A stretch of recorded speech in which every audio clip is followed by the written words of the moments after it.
Democracy, good governance and modernity cannot be imported or imposed from outside a country. Good evening and welcome. This is Face the Nation. Our topic of discussion today is one of the most talked about topics in Sri Lanka at present, that is the Port City Economic Commission Bill. To discuss all this and more, we've invited four guests to our studio this evening as well, and for the first time on national television, we have a representative of Czech Port City Colombo as well. Let me quickly introduce our guests tonight on the show. Joining us tonight on the show is Razik Zaruk, President's Counsel, representing Czech Port City Colombo Private Limited. Also joining us tonight on the show is Srinath Pereira, President's Counsel, former Additional Solicitor General. Also joining us tonight on the show is Tulsi Alvihare, Assistant Managing Director, Czech Port City Colombo Private Limited. And also joining us this evening on the show is Tisat Vijay Gunawardana, President's Counsel, who also filed petitions in the court this time around against the bill in question. Journalists joining us tonight on the show, on to my immediate right is Asoka Das. Very good evening to you, Mr. Asoka, and nice to have you on the show. All joining us tonight on the show is Nadim Majid on to my immediate left, and on to my far left is the very vocal Farah Shaukat Ali as well. So let's start off the show tonight with President's Counsel, Razik Zaruk. Ms. Zaruk, interestingly, many individuals went to court against the bill in question. Also, the former Prime Minister of Sri Lanka, Ranil Wickremesinghe, has vociferously said that the Port City Economic Commission Bill is a haven for money laundering activities and the bill should be amended. What are your thoughts on the bill in question? Well, firstly, it's the right of every citizen to go to courts to verify. And I think it's a good thing because sometimes it clarifies a lot of misgivings. That's the democratic process, as you opened yourself. As regards Mr. Wickremesinghe and his comments, well, there are laws in this country that prevents money laundering, and laws have to be enforced. The Money Laundering Act is applicable, and well, that doesn't mean that we should shut out foreign direct investments, because our idea is to create ambience or an atmosphere where there is going to be direct investments, foreign direct investments, and the ease of doing business to facilitate it, rather than to be worried about the possible or envisaged malefics. So there has to be checks and balances, and that I believe we have. We have a very dynamic process here, and that can be implemented. So I don't see any reason why Mr. Wickremesinghe should be very worried about it, as long as we have a law in this country against money laundering. The argument that was brought forward by many petitioners this time around, as far as the Economic Commission Bill was concerned, is the fact that the sovereignty of the people have also been put on a question mark as far as the bill itself is concerned, Mr. Zaruk, and this does raise an eyebrow. I think that was the issue that was raised in the Supreme Courts when this was brought in. Now, well, I can give my point of view, but I don't want to skate on thin ice, because it can be sometimes, it could be sub judice. And I believe all three of us here may have to sometimes skate on thin ice. But I can tell you that it does not affect the sovereignty of the people at all. The people's sovereignty remains. And I don't know why one should say that the sovereignty of the people is threatened and this is going to be another, a nation that is set up under the Montevideo principles. There can be another nation that can come up. These are fears that are being expressed unnecessarily. I think these are not matters that could be taken seriously of. If you can be more specific, then I could answer more specifically. Mrs. Aruk, one of the issues that really cropped up was the fact that you just mentioned that in the ease of doing business, Sri Lanka has to be placed very well if we are to attract FDIs. But does that necessarily mean that it has to come at a cost as far as the public is concerned? What is the cost you're envisaging? When you say at a cost, what do you mean? Cost What to is the the public cost in terms of sovereignty, because we're talking about another Chinese province I'm or sorry, a colony I'm being posing the established. question after you, No, that's okay, Mrs. Aruk. You are perfectly. Yeah. But when you can say also why do you always think that the sovereignty of the people is at stake? Why? Look at the bill in question itself, Mrs. Come Aruk. to that, yeah. Look at the bill in question itself, Mrs. Aruk. It speaks very eloquently about bringing FDIs and making Sri Lanka an economic hub and so on and so forth. Okay. But little does it focus on making sure that we have the right regulations, right laws applicable to govern the systems in which these monies are coming into the country. Big question, isn't it? No, I don't think so. This is just a fear. I mean, in 1978, when they set up the Greater Colombo Economic Commission, similar arguments were raised. But that is not in respect of financial services or etc. or other professional services. That was set up, those were industrial zones. And then if you look at the GCEC law, the earlier law, it was to enable it and to create the ease of investments in this country. 33 laws were exempted under the GCEC Act. 33. If you consolidate the amendments, it should be around 17 or 18. But look at the benefit it had, the jobs that it created, the export economy it generated. And they said, look, these are zones where you could invite robber barons to come in.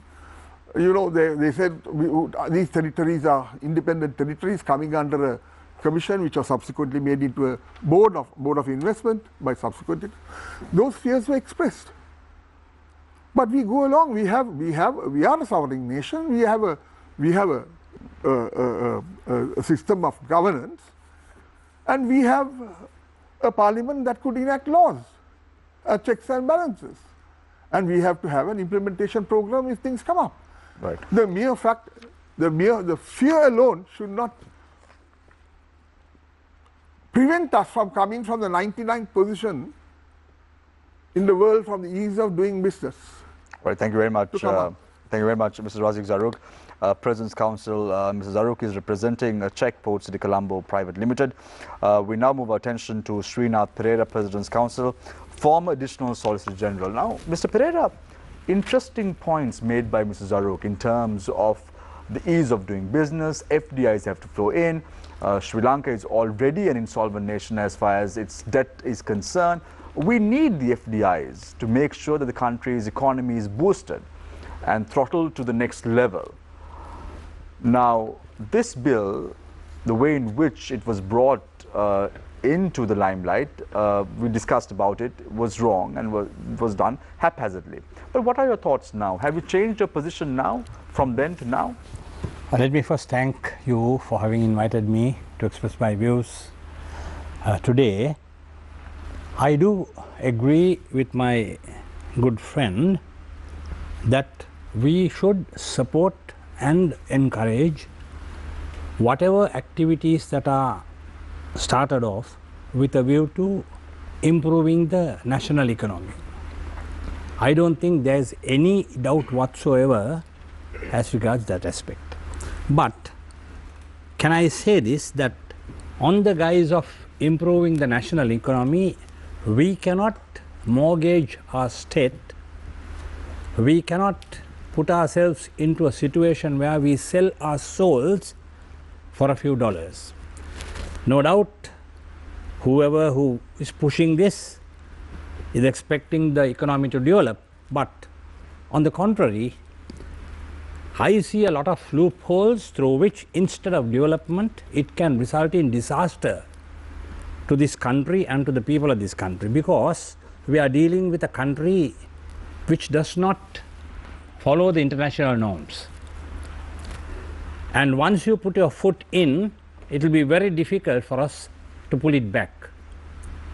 As my friend ought to know, once we enter into agreements with certain partners, for 40 years we are tied down.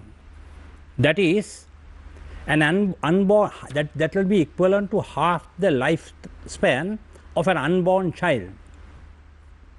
Now, that is with reference to the tax policy. However, it's on a 99-year lease. There are several shortcomings that I see, which can result in not economic benefit to the country, but absolute disaster. And once you step in, it's not like the GCEC, which was controlled by us. Here we are dealing with a foreign agency which does not seem to follow the standard norms which are internationally followed by various other countries. So we have to be absolutely cautious.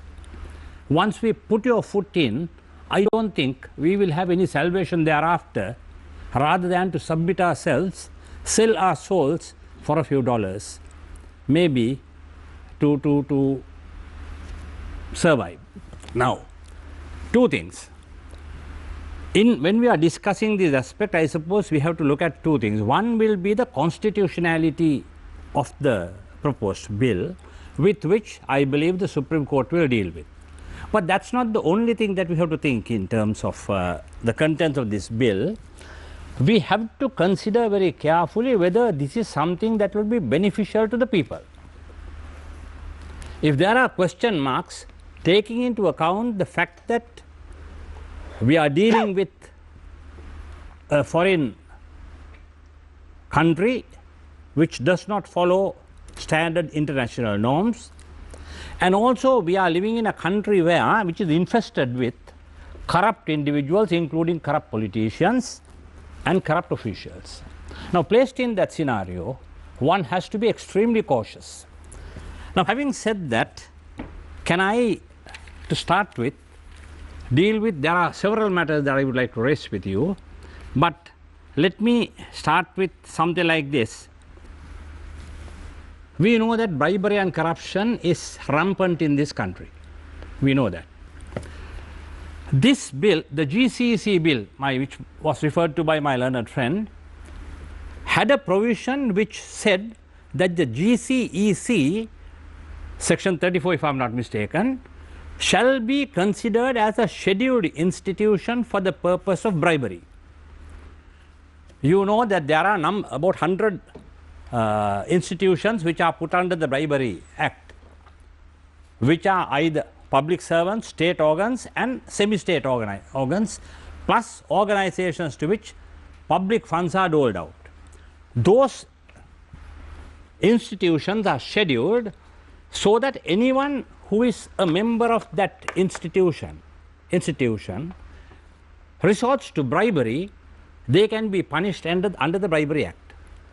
I would request my learned friend to point out whether there is any provision in this bill which says that the port city shall be treated, or the commission shall be treated as a scheduled institution. In other words, we are letting them off the hook. Thank you very much. So that yeah. Just 1 minute, letting them off the hook so that there will be rampant bribery without any fear. The people who are in control of the commission and who are associated with the commission, plus various other parties, will be able to, I am sure, without any fear, carry on with the activities, giving bribes to various individuals. Right. Thank you very much, Srinath Pereira, President's There are Counsel, a lot of other former additional Solicitor General. Number of other we'll talk about all that. We'll talk about all that and delve a little bit deeper into the points that you brought forward as the show goes along. We now move our attention to Tulsi Alvihare, Assistant Managing Director, Czech Port City Colombo Private Limited. Tulsi, thank you very much for joining us on the show. This is the first time on Face the Nation. Thank you. So it's good to have you on board. Tulsi, my first question to you is, did the government consult Czech Port City Colombo Private Limited when drafting the bill in question? Yes, Shamil. In fact, this idea about Colombo International Financial Center came about from the previous regime under the leadership of Prime Minister Ranil Wickremesinghe. So this was initially conceived in 2017. Went through few rounds, few versions of the draft bill. 2.5 years later, the Chinese actually reclaimed 2.7 hectares of 2.7 square kilometers of a city.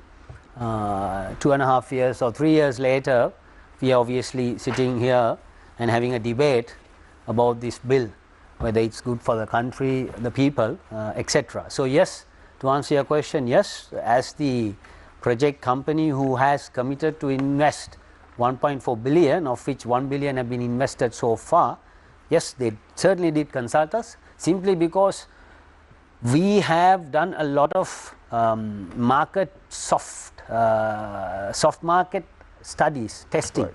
to test the pulse of potential investors to come and invest in Sri Lanka. Right. Tulsi, my next question to you is, I'm going to ask you a bit of rapid fire questions. Yeah. So, because this is the first time that we're having a representative on the show representing your company, that is Czech Port City Colombo Private Limited. So, the next question is, what is the parent company of Czech Port City Colombo?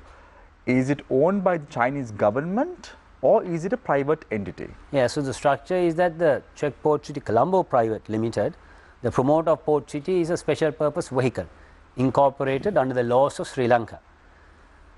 The project company's parent is China Hub Engineering Company, ultimate parent is CCCC, China Communication Construction Company, Owned by the government. which is majority held by the China state and listed in Hong Kong and Shanghai as well. Okay.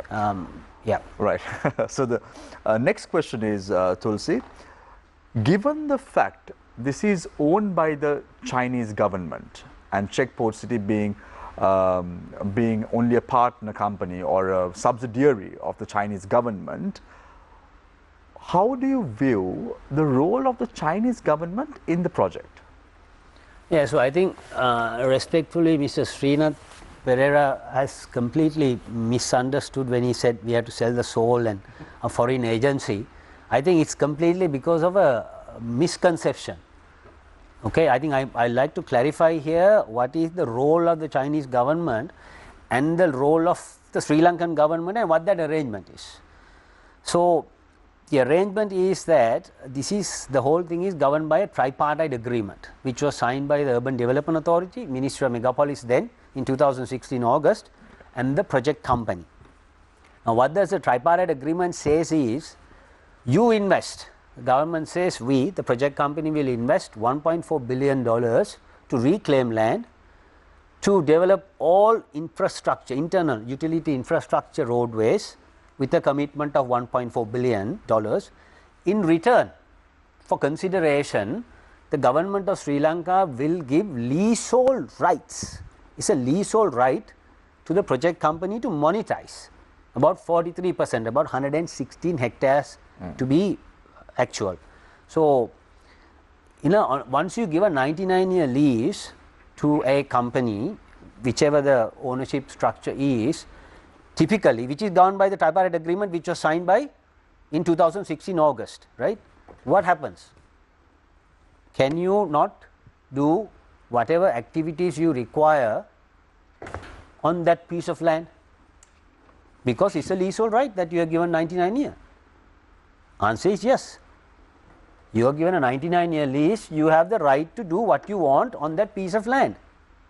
So, what does this law does is that although you have a right over that piece of land, what the law says is, even if you want to do business, even if you want to open a shop, even if you want to have a salon, you need to get approval from a commission which is implemented or stated through an act of parliament, where you will get a license which will have conditions, and this license is renewed annually. So, regardless whether the land is leased to a Chinese company, to a US company, to an Indian company, everybody, every company is bound by the rules and regulations set by the Commission under the license. Right. So, Tulsi. So, without the law, the point I was trying to say is without law, overarching law governing this city, then you may have questions about, look, you are giving half to China or half to US or half to India. We'll talk about that momentarily as the show goes on. But this is the first time ever the Chinese are investing money outside the country on reclaimed land. Am I correct to say that?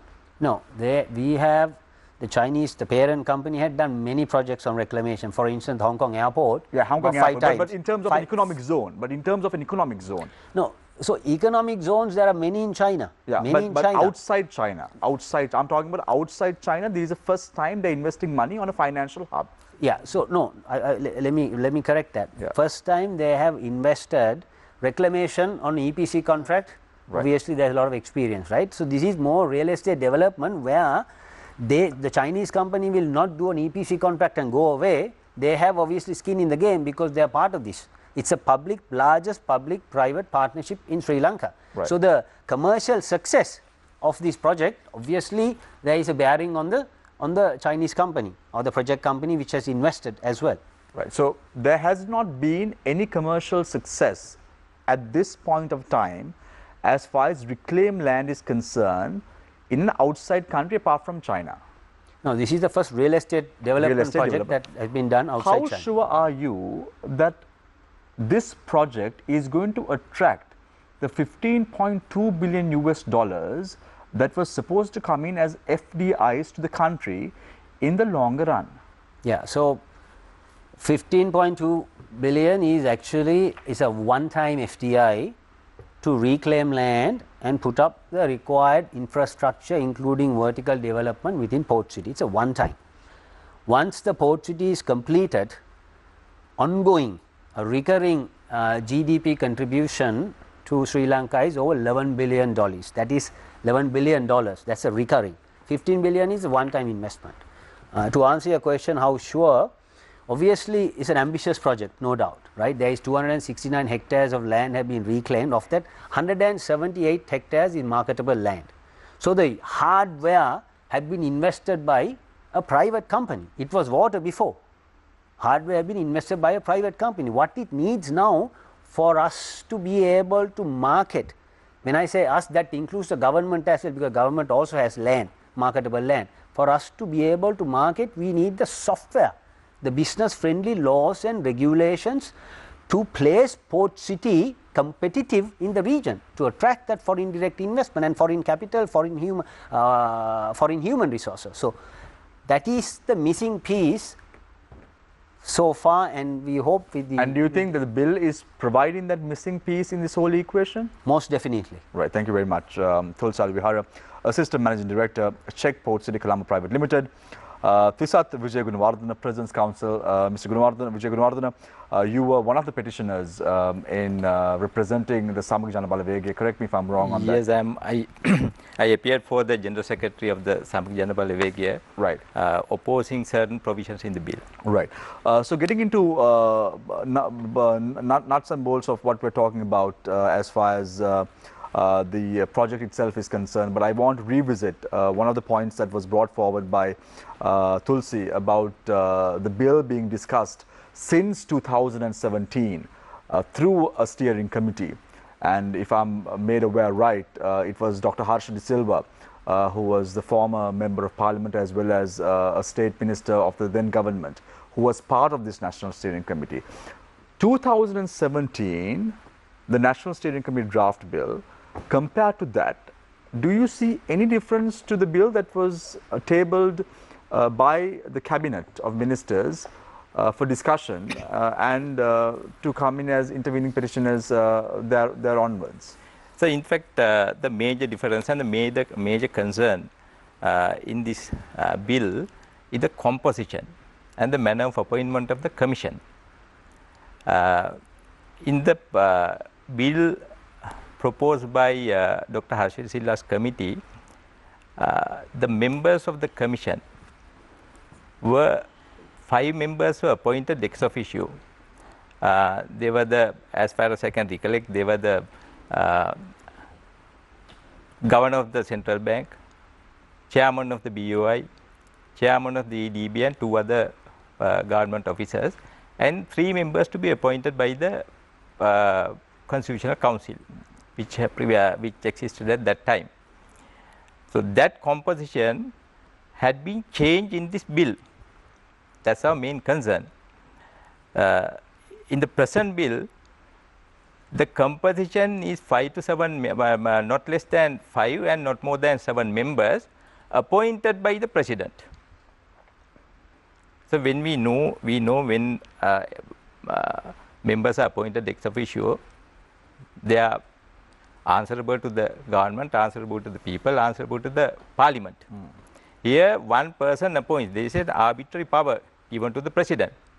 That is where that is why we are concerned about those clauses. But these are predominantly appointments have always been made by the president. Look at the Ministry of Education. The secretary has been appointed by the president. Look at the central bank governor, appointed by the president.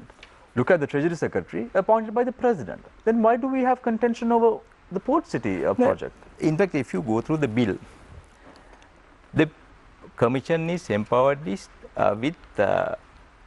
loss of powers. The powers which have not been enjoyed by any other institution in Sri Lanka. It enjoys more powers than the BOI. It enjoys more powers than the UDA. It enjoys more powers than even the Mahavali authority. This commission will be enjoying the land powers, regulatory powers, and certain powers that affects even the fundamental rights of the people.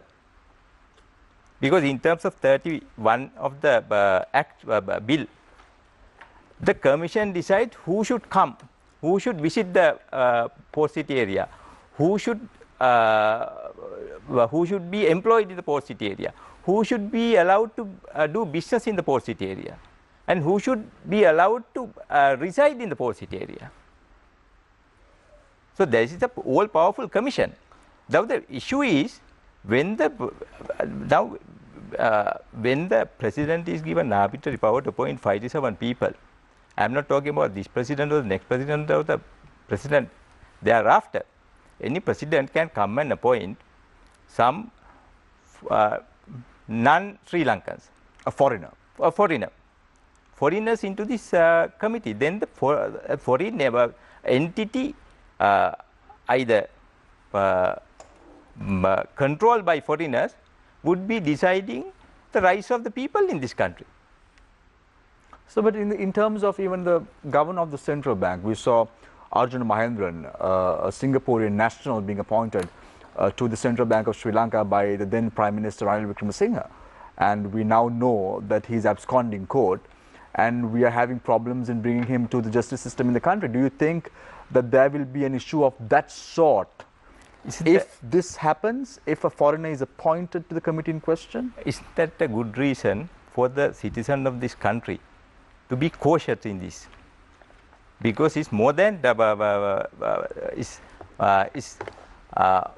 this will be worse than appointing a foreigner to the central bank, because this port city area is governed by this so-called facilitator, the commission. But Tulsi, if you did hear what Tulsi said before about how important the bill is to attract FDIs given the current context in Sri Lanka, it seems as an outsider looking at this, the missing piece to get the Port City running is the Economic Commission bill. The Port City Economic Commission bill is the missing piece.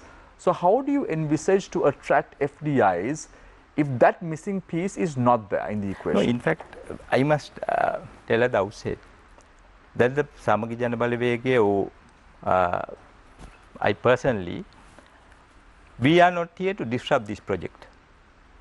There should be a legislation. This was proposed by the previous government.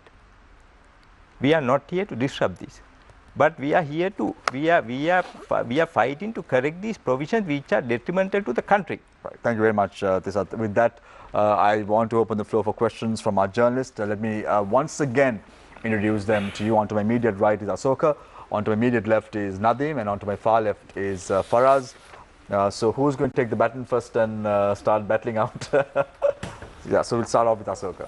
Mr. Pereira, now there's this allegation that this bill gives adequate attention to national interest but not national security. How do you comment? Well, if you permit me to say this, I would say that as I stated earlier, there are a number of loopholes in this bill, and if it is translated into legislation, I say that we run into serious problems. More than security, I would say economic problems.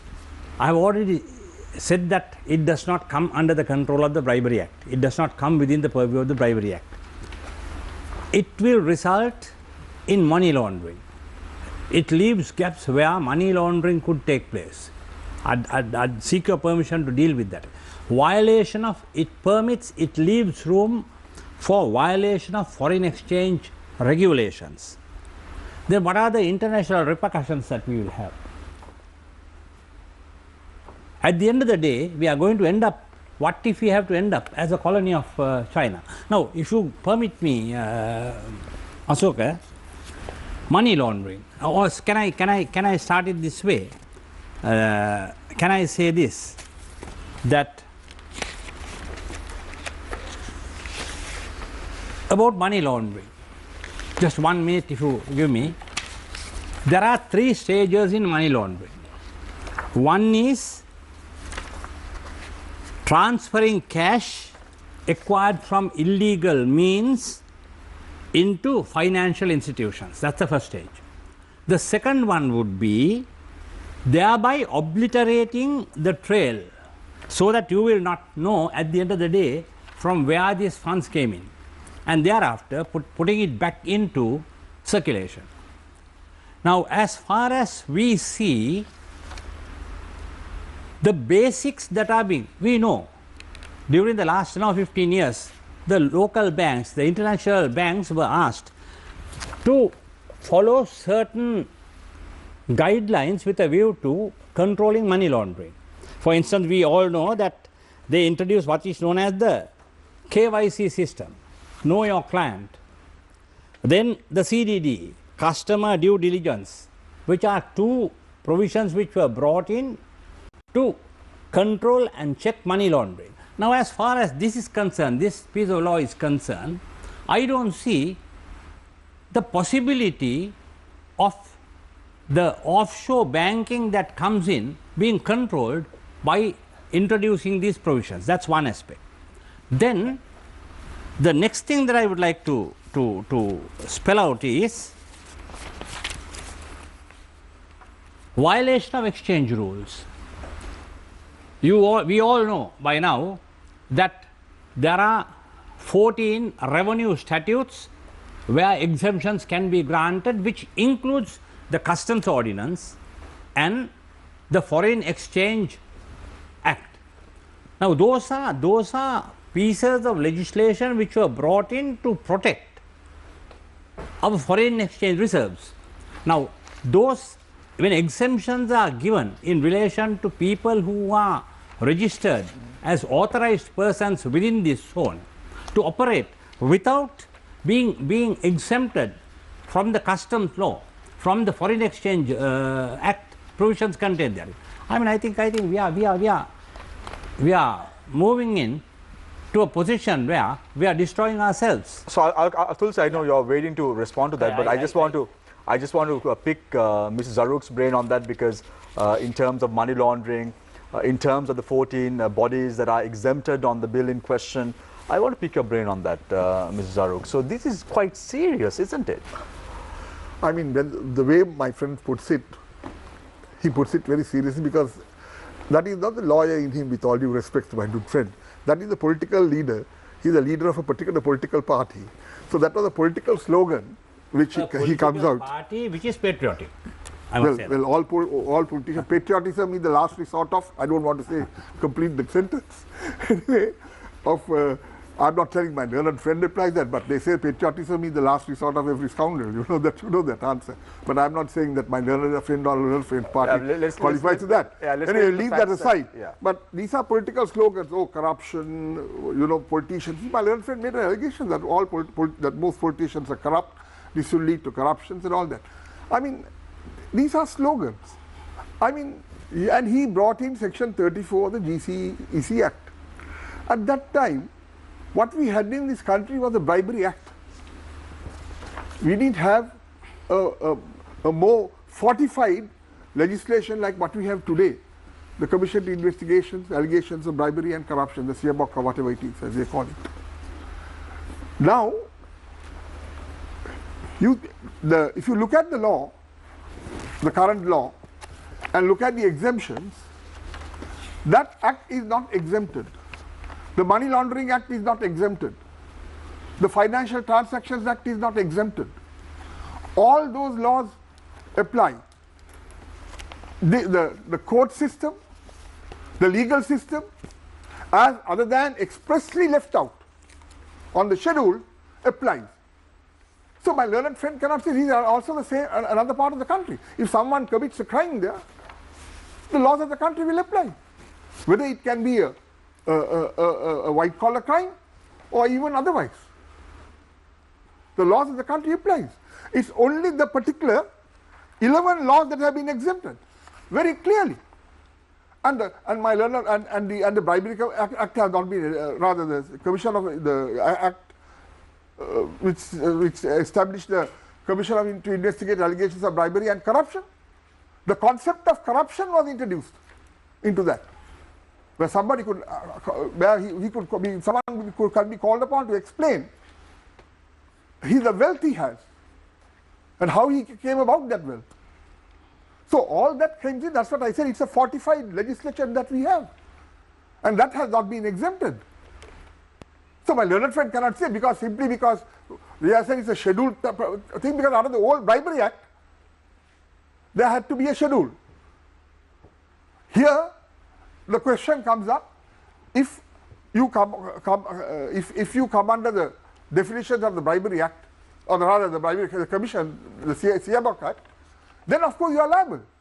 So there's enough checks and balances in respect of that. That law has not been exempted. Mr. Zaru, you say there's enough checks and balances. In your opening remarks, you mentioned enforcement, that the laws are there, we need to enforce it. But when you look at it from a pragmatic lens, true, the laws exist. We have all of the legal frameworks in place to, it may not be of the highest standards as some claim, but there is a certain robustness about the legal framework. But when you look at the practical application of these laws, as lawyers, you know how long it takes for your average bribery or corruption case to go through the process of the courts and for convictions to come.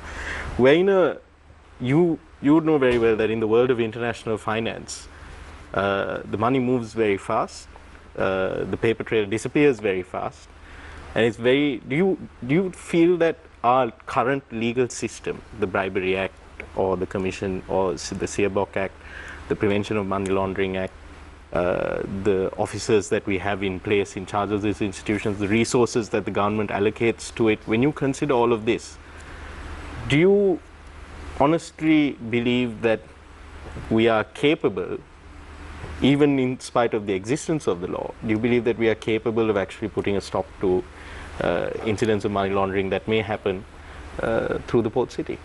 You are raising a very hypothetical situation.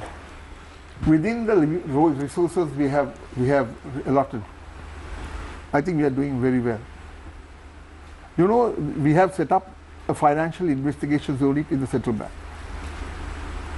and they are very well manned, and it's something that came up quite recently when compared to the other laws.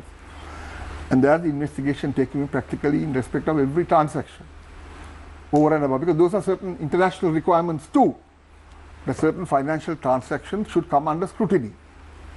So that is being done. As regards investigations, laws, delays, etc., that is something which we have to look into and strengthen. I admit that there are laws delays.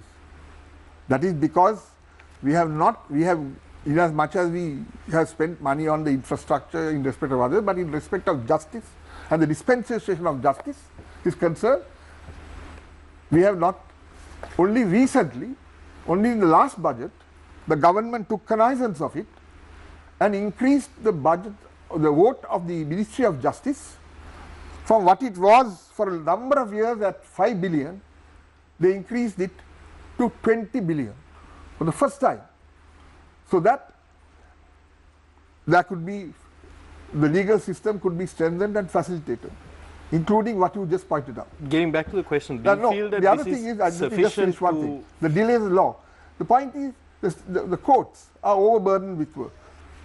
We have to go in now. That I must say, the current Minister of Justice is looking into it, and the government has taken a very, what shall I say, a firm stand to, for example, to digitalize the legal system in the country. So there are moves, those are coming up. So that doesn't mean, because we have the laws intact, we have a, whatever phase it may be or its efficiency levels may not be right up, we have a mechanism set up. So therefore, one cannot say that, look. But the law is only as good as how far it's enforced. Implemented. Right? Or implemented. Yeah, and so also I want to, I just want to make a correction. All the banks, offshore units of the banks would be set up under the Banking Act of 1988 of Sri Lanka. Section 4, Part 4 of the Banking Act refers to offshore banking. So that is the law which is in existence and law of the country for banks. So any offshore banks who will set up there will go through their existing KYCs or whatever those checks and balances would be followed. Can I say this? Yeah. Do you not admit that the Foreign Exchange Act can be exempted? Foreign Exchange Control Act can be exempted? That is exempted in the BOI also. So Foreign Exchange Act can be exempted, and once that exemption is given, it is for a very long period of time. Agreements can be entered into for a period of 40 years, and once an agreement is entered into, unless there is a violation by either party, you are bound by that for the next 40 years. Yeah, so let me clarify that from an operational perspective. One, Foreign Exchange Act. Just give me 1 minute about what my learned friend said. Bribery Act is still in existence. It's not a repealed law. It was amended. That's right. And that requires. I said it was 45. It was 45. You can use words. But the impression given was that there's a new act which has come in. No, it's the Bribery Act which continues to operate. And if you want to hold a person guilty of bribery, it has to be a person who is attached to one of those scheduled institutions. Let's listen to what Tulsi has to say, and then may I interrupt for a minute? Yeah, I'll come to you. I'll come to you, Tisad, but I just want to listen to Tulsi, and then I'll come to you, and then you can. What Mr. Pereira said about exemption on Foreign Exchange Act. What does it mean? One is it has been done before in the past, BOI. What does the Foreign Exchange Act exemption mean? Because Sri Lanka has two transactions with the rest of the world, capital account and current account, right? Current account is restricted in Sri Lanka.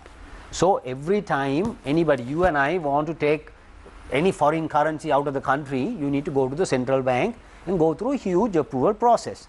The exemption means that if you as a foreign investor prove to the central bank that there is a special account, it's normally at the moment it's called inward remittance account, IIA, you bring foreign exchange into the country through that mechanism. Without the approval of the central bank, you can take the money out. That is all. That is all. That means when you say foreign exchange exemption means that's about it. Second point, I'm not finishing. Second point, the concept here is offshore. What does offshore mean? Offshore means is that you can base Colombo Port City at the moment to set up your company and do business elsewhere, meaning transactions in and out with the rest of the world. That is the offshore component of that's the offshore business.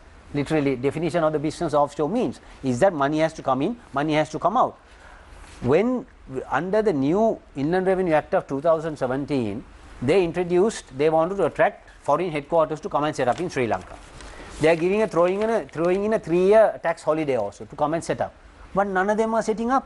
Why? Because if you set up your headquarters here, movement of capital transactions has to be easy. So you should be able to set up your headquarters here, and currency coming into the country and currency going out of the country has to be in a way which is easy to transact. You don't have to. You should not have to go to the central bank for every single transaction. Yeah, I just want to correct Mr. Alivihara on one matter. Mr. Alivihara stated that the provisions of Part 4 of the Banking Act would be applicable to the offshore banking in the POSIT area. Now, Part 8 deals with the offshore banking in the POSIT area. That clause 42 of the proposed act, the bill, say that the provisions of this part of this act shall notwithstanding the provisions of Part 4 of the Banking Act be applicable in relation to offshore banking business to be engaged in and from the area of authority of the Colombo Port City. So provisions of the Part 4 of the Banking Act goes out. So offshore banking within the Port City area will be operative under clause Part 8 of the bill, and the structure of that is that the monetary board will be sidelined and the commission will become the de facto regulator. Absolutely not. No, it is so. It is so. It is. Anybody can read Part 8. Right? That is the bill is on there. If you want me, I can go one by one. The role of the monetary board remains, because we understand this is, you cannot have a system which will have an impact on your financial system stability of the country. Who is the regulator of the financial system stability of the country? Is the central bank. So what this part of the bill, Part 8 of the bill, envisages is that the banking, offshore banking, is governed by the Banking Act of 1988, number 1. Number 2, Section 4 of the 1988 Banking Act had been suitably amended. Some of the provisions remain, some of the provisions have been amended to suit the requirement of Port City. What are those amendments? Is that the Commission now will play a facilitator role. If you want to apply for offshore banking license in the mainland, you have to go with a license to the central bank. Right? Here the Commission as a single window facilitator will facilitate that process. Finally, the license is issued by the Finance Ministry on the recommendation of the Monetary Board. There is no question on that, because what you have to also realize is that any other bank who wants to set up the offshore unit, they want to understand that who is the regulator of that country. But the question is, surely this is not the missing piece to attract FDIs to the country, is it? Is the bill itself the missing piece to attract FDIs to the country? Let's look at our history, Shamil. So independence, 70 years, we were hiding behind the war, saying lackluster performance is due to the war. It's more than a decade, war has ended. We are at the moment the lowest performing. Our GDP growth in South Asia is the lowest at the moment, right? War has ended 12 years ago. So what is wrong? Why are we not? We are boasting about allocation, right? We have access to $4.5 trillion GDP in this region within a 3-hour flight, duration. But still, our FDIs are 1%, just over 1% of GDP. And if you look at the history of that FDI, we are just barely touching $1 billion. Of those so-called FDIs, majority is reinvestment by foreign companies, i.e. when Dialog Asiata reinvests, that is categorized as FDI. So new project investments, new projects, greenfield project investment FDI is less than 50% of that billion that we are touching upon. Let's say this particular bill in question is adopted in Parliament and comes into an act and comes into an implementation process. What is the FDI check Port City Colombo is going to bring in to the table immediately after the bill in question is passed in Parliament? Yeah, so immediately, so in addition to the $1.4 billion investment, on the reclamation and the utility works. We have also committed a further $1 billion.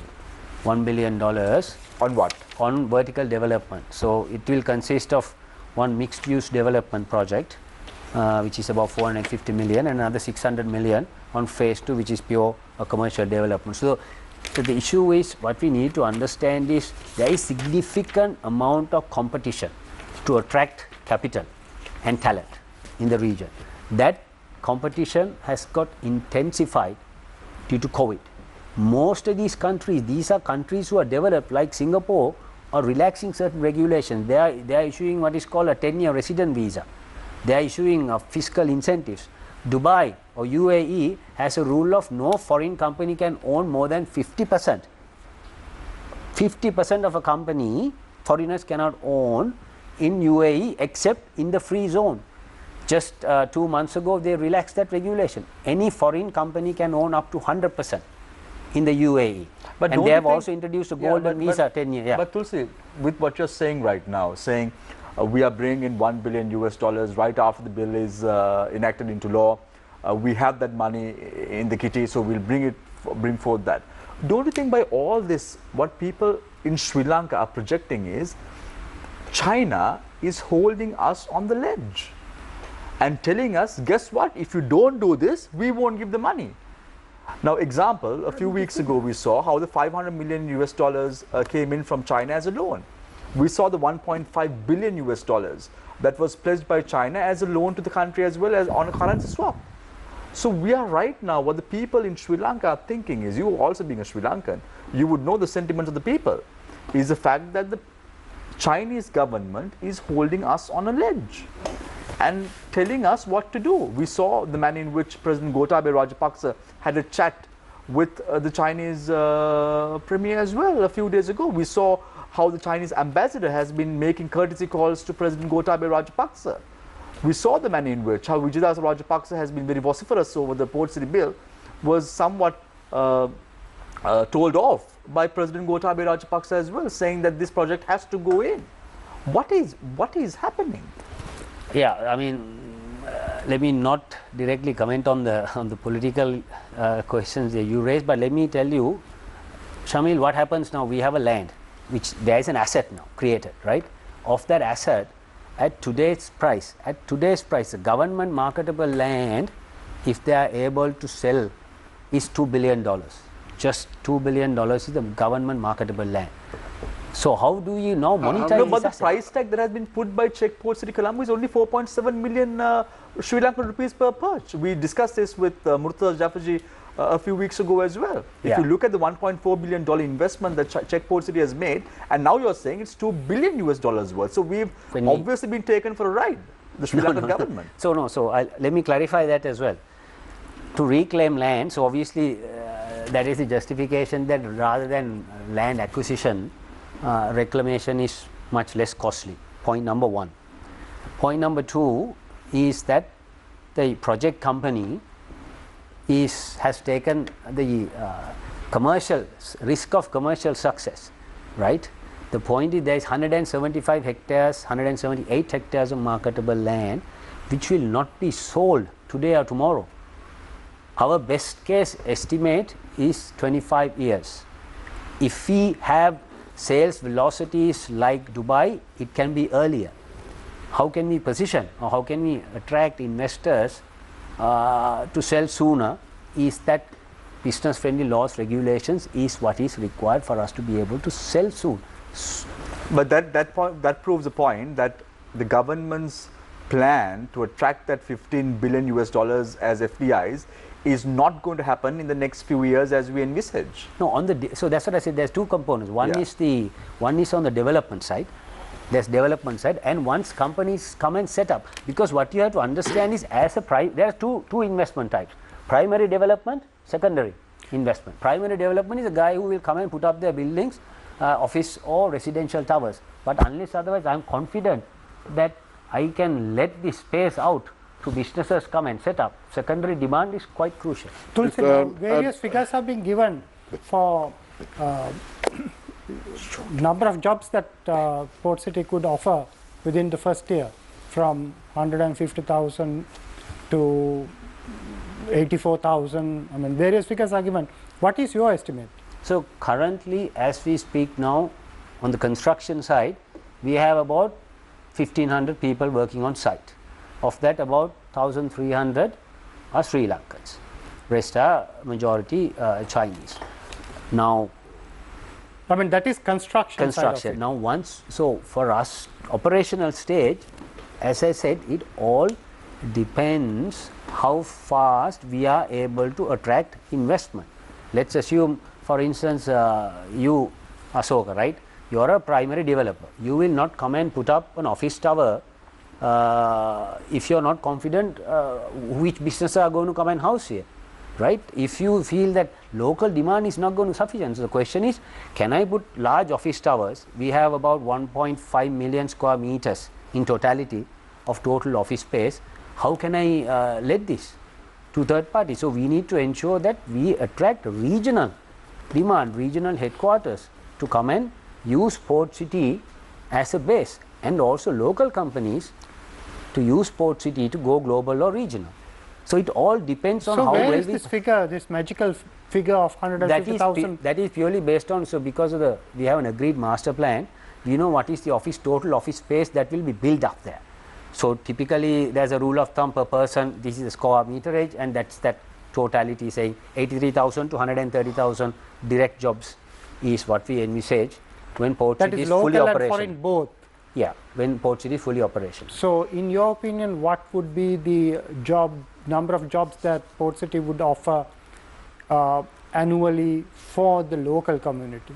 What's your estimate? Again, majority will be local, simply because let's assume our investment of this 450 million for the first tower, we put it up.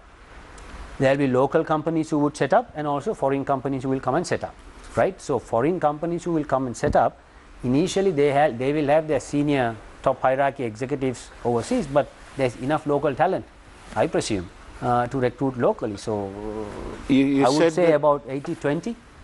Sorry? 80-20, 80% local and 20% foreign. So, I mean, now what I gather is that, I mean, there's no estimation of number of jobs that the Port City could offer annually. You don't have an estimate. It all depends on the demand. We have an estimate of the total build-up area for Port City. These are the jobs, because there's 1.5 million square meters of office space. This is how many jobs.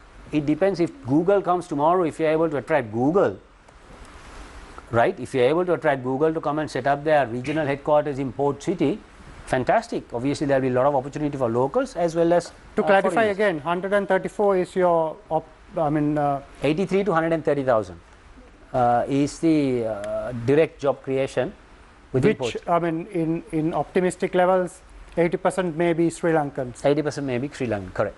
So about 70,000? Yeah. Sorry, can I ask you, Mr. Aliviara, you said that there's, the local demand isn't enough and so on. But isn't it also true that once a business is set up in the Port City, granted permission by this all-powerful commission or commissioner, it is actually possible for that business to do business outside the Port City, as in to do business in the rest of Sri Lanka? Yeah, so yes, let me clarify that.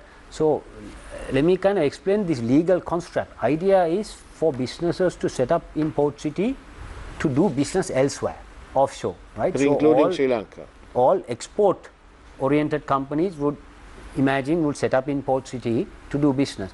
If a company wants to do business in Sri Lanka, they will have to request for special approval from the Commission. And if that happens, the law of the land applies, including all tax regulations. So there is no arbitrage created. But the Port City-based business will have its own tax benefits, which will be, hopefully not, but it appears to be that they will be at an advantage over the businesses based in Sri Lanka, outside the Port City. So export of services, let me answer that question. Yeah. Export of services. Port City is predominantly service oriented. Export of services is zero taxed in the mainland and zero taxed within Port Cities. There is no arbitrage created there. Can I draw the attention to section 64 of the proposed bill, which provides that authorized persons can be, or persons who are authorized and registered, can be permitted to do business Correct. with designated locals in Sri Lanka outside the area of operation, area of authority, which for up to 5 years. So therefore, those parties who are registered within the zone can do business outside, enjoying all the privileges. It says you can't say no. It's there in black and Mr. white. Saruk, when you read 64(1) and enjoying all the 64(2) privileges. together, Enjoying all the That's a transition privileges. provision Enjoying only. all the privileges. no, this is for the first 5 years. And what will be the position of the local businessman who has to compete It's not with competing. the other? Why I think not? you have Why not? misunderstood Why it. not? Completely misunderstood. This is the. I'll read I know the your section to you. I'm saying you have I will. completely misunderstood. No, Understand it's this. not a question of misunderstanding. This is an offshore I will read business, the section. Right? If you're, let me give you an example. They don't deal in goods. Yeah, exactly. They don't Let's deal assume services. MAS These are all intellectual or a Brandix services, or one of the financial export-oriented companies. Right. I want to now come and set up in Port City, because at the moment, what happens, most of these companies have their headquartered in Singapore or Hong Kong, right? Their manufacturing facility is in Sri Lanka, their buying office in Hong Kong and Singapore, and they sell to the rest of the world from Hong Kong or Singapore. Now, idea here is for those companies now to come and set up in Port City. But these are strictly export foreign earnings only. Companies that will set up in Port City. Now, in the first 5 years until buildings come up, the same companies can set up under the same laws. Only the location changes. How do you restrict it to export-oriented companies? How do you restrict So that is through the, obviously when you issue a license, you are given a condition, right? Saying your XYZ, these are the conditions that you need to, because that income can be very easily identified, because export earnings are in foreign currency. And anything you sell locally is in local currency. No different to export processing zone, where initially they started saying 100% has to be exported. But the section doesn't actually say anything about export.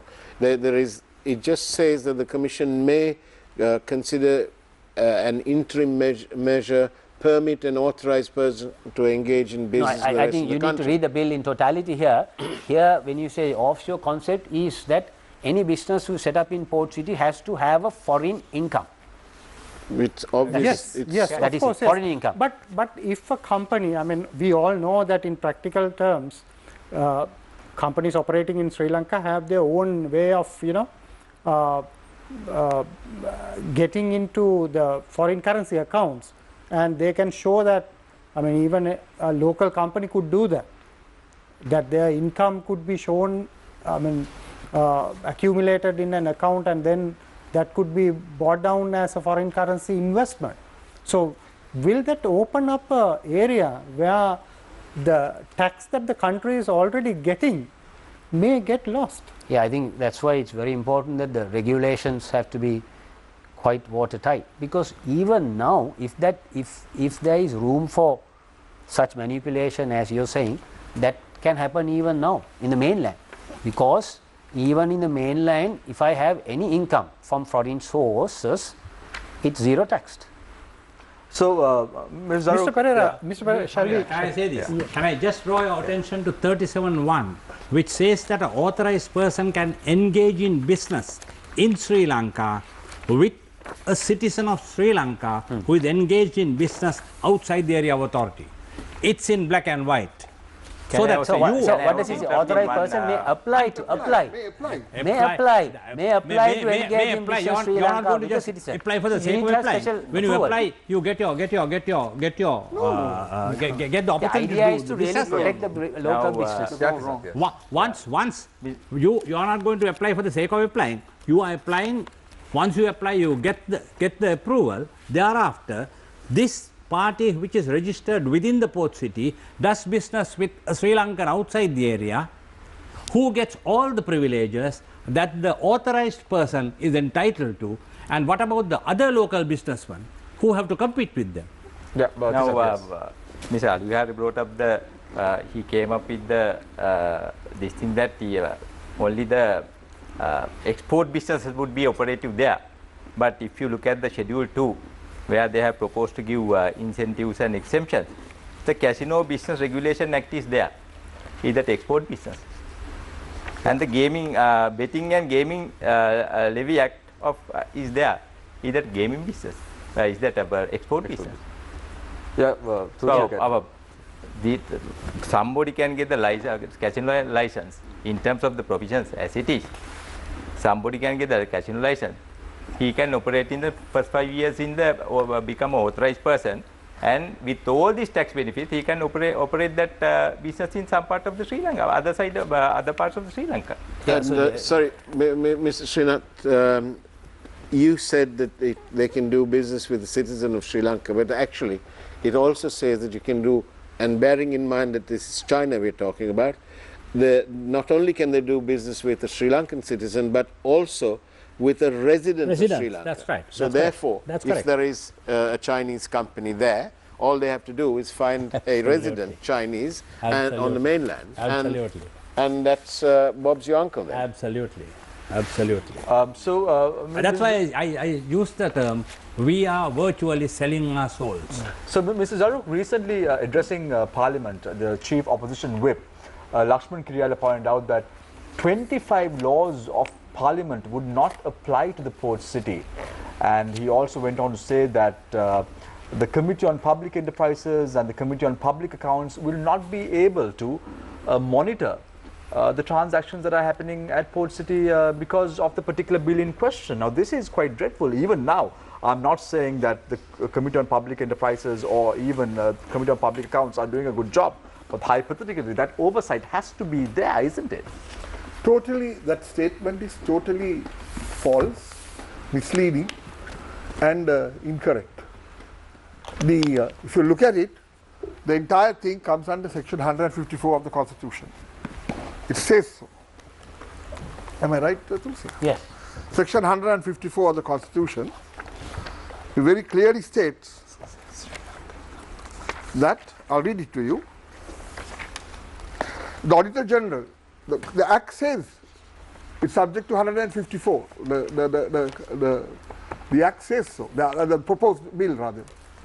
Section 15. Section 15 of the Act. Right. Let's read Section 15 of the Act. Everybody reading everything else. Section 15 of the Act says very clearly,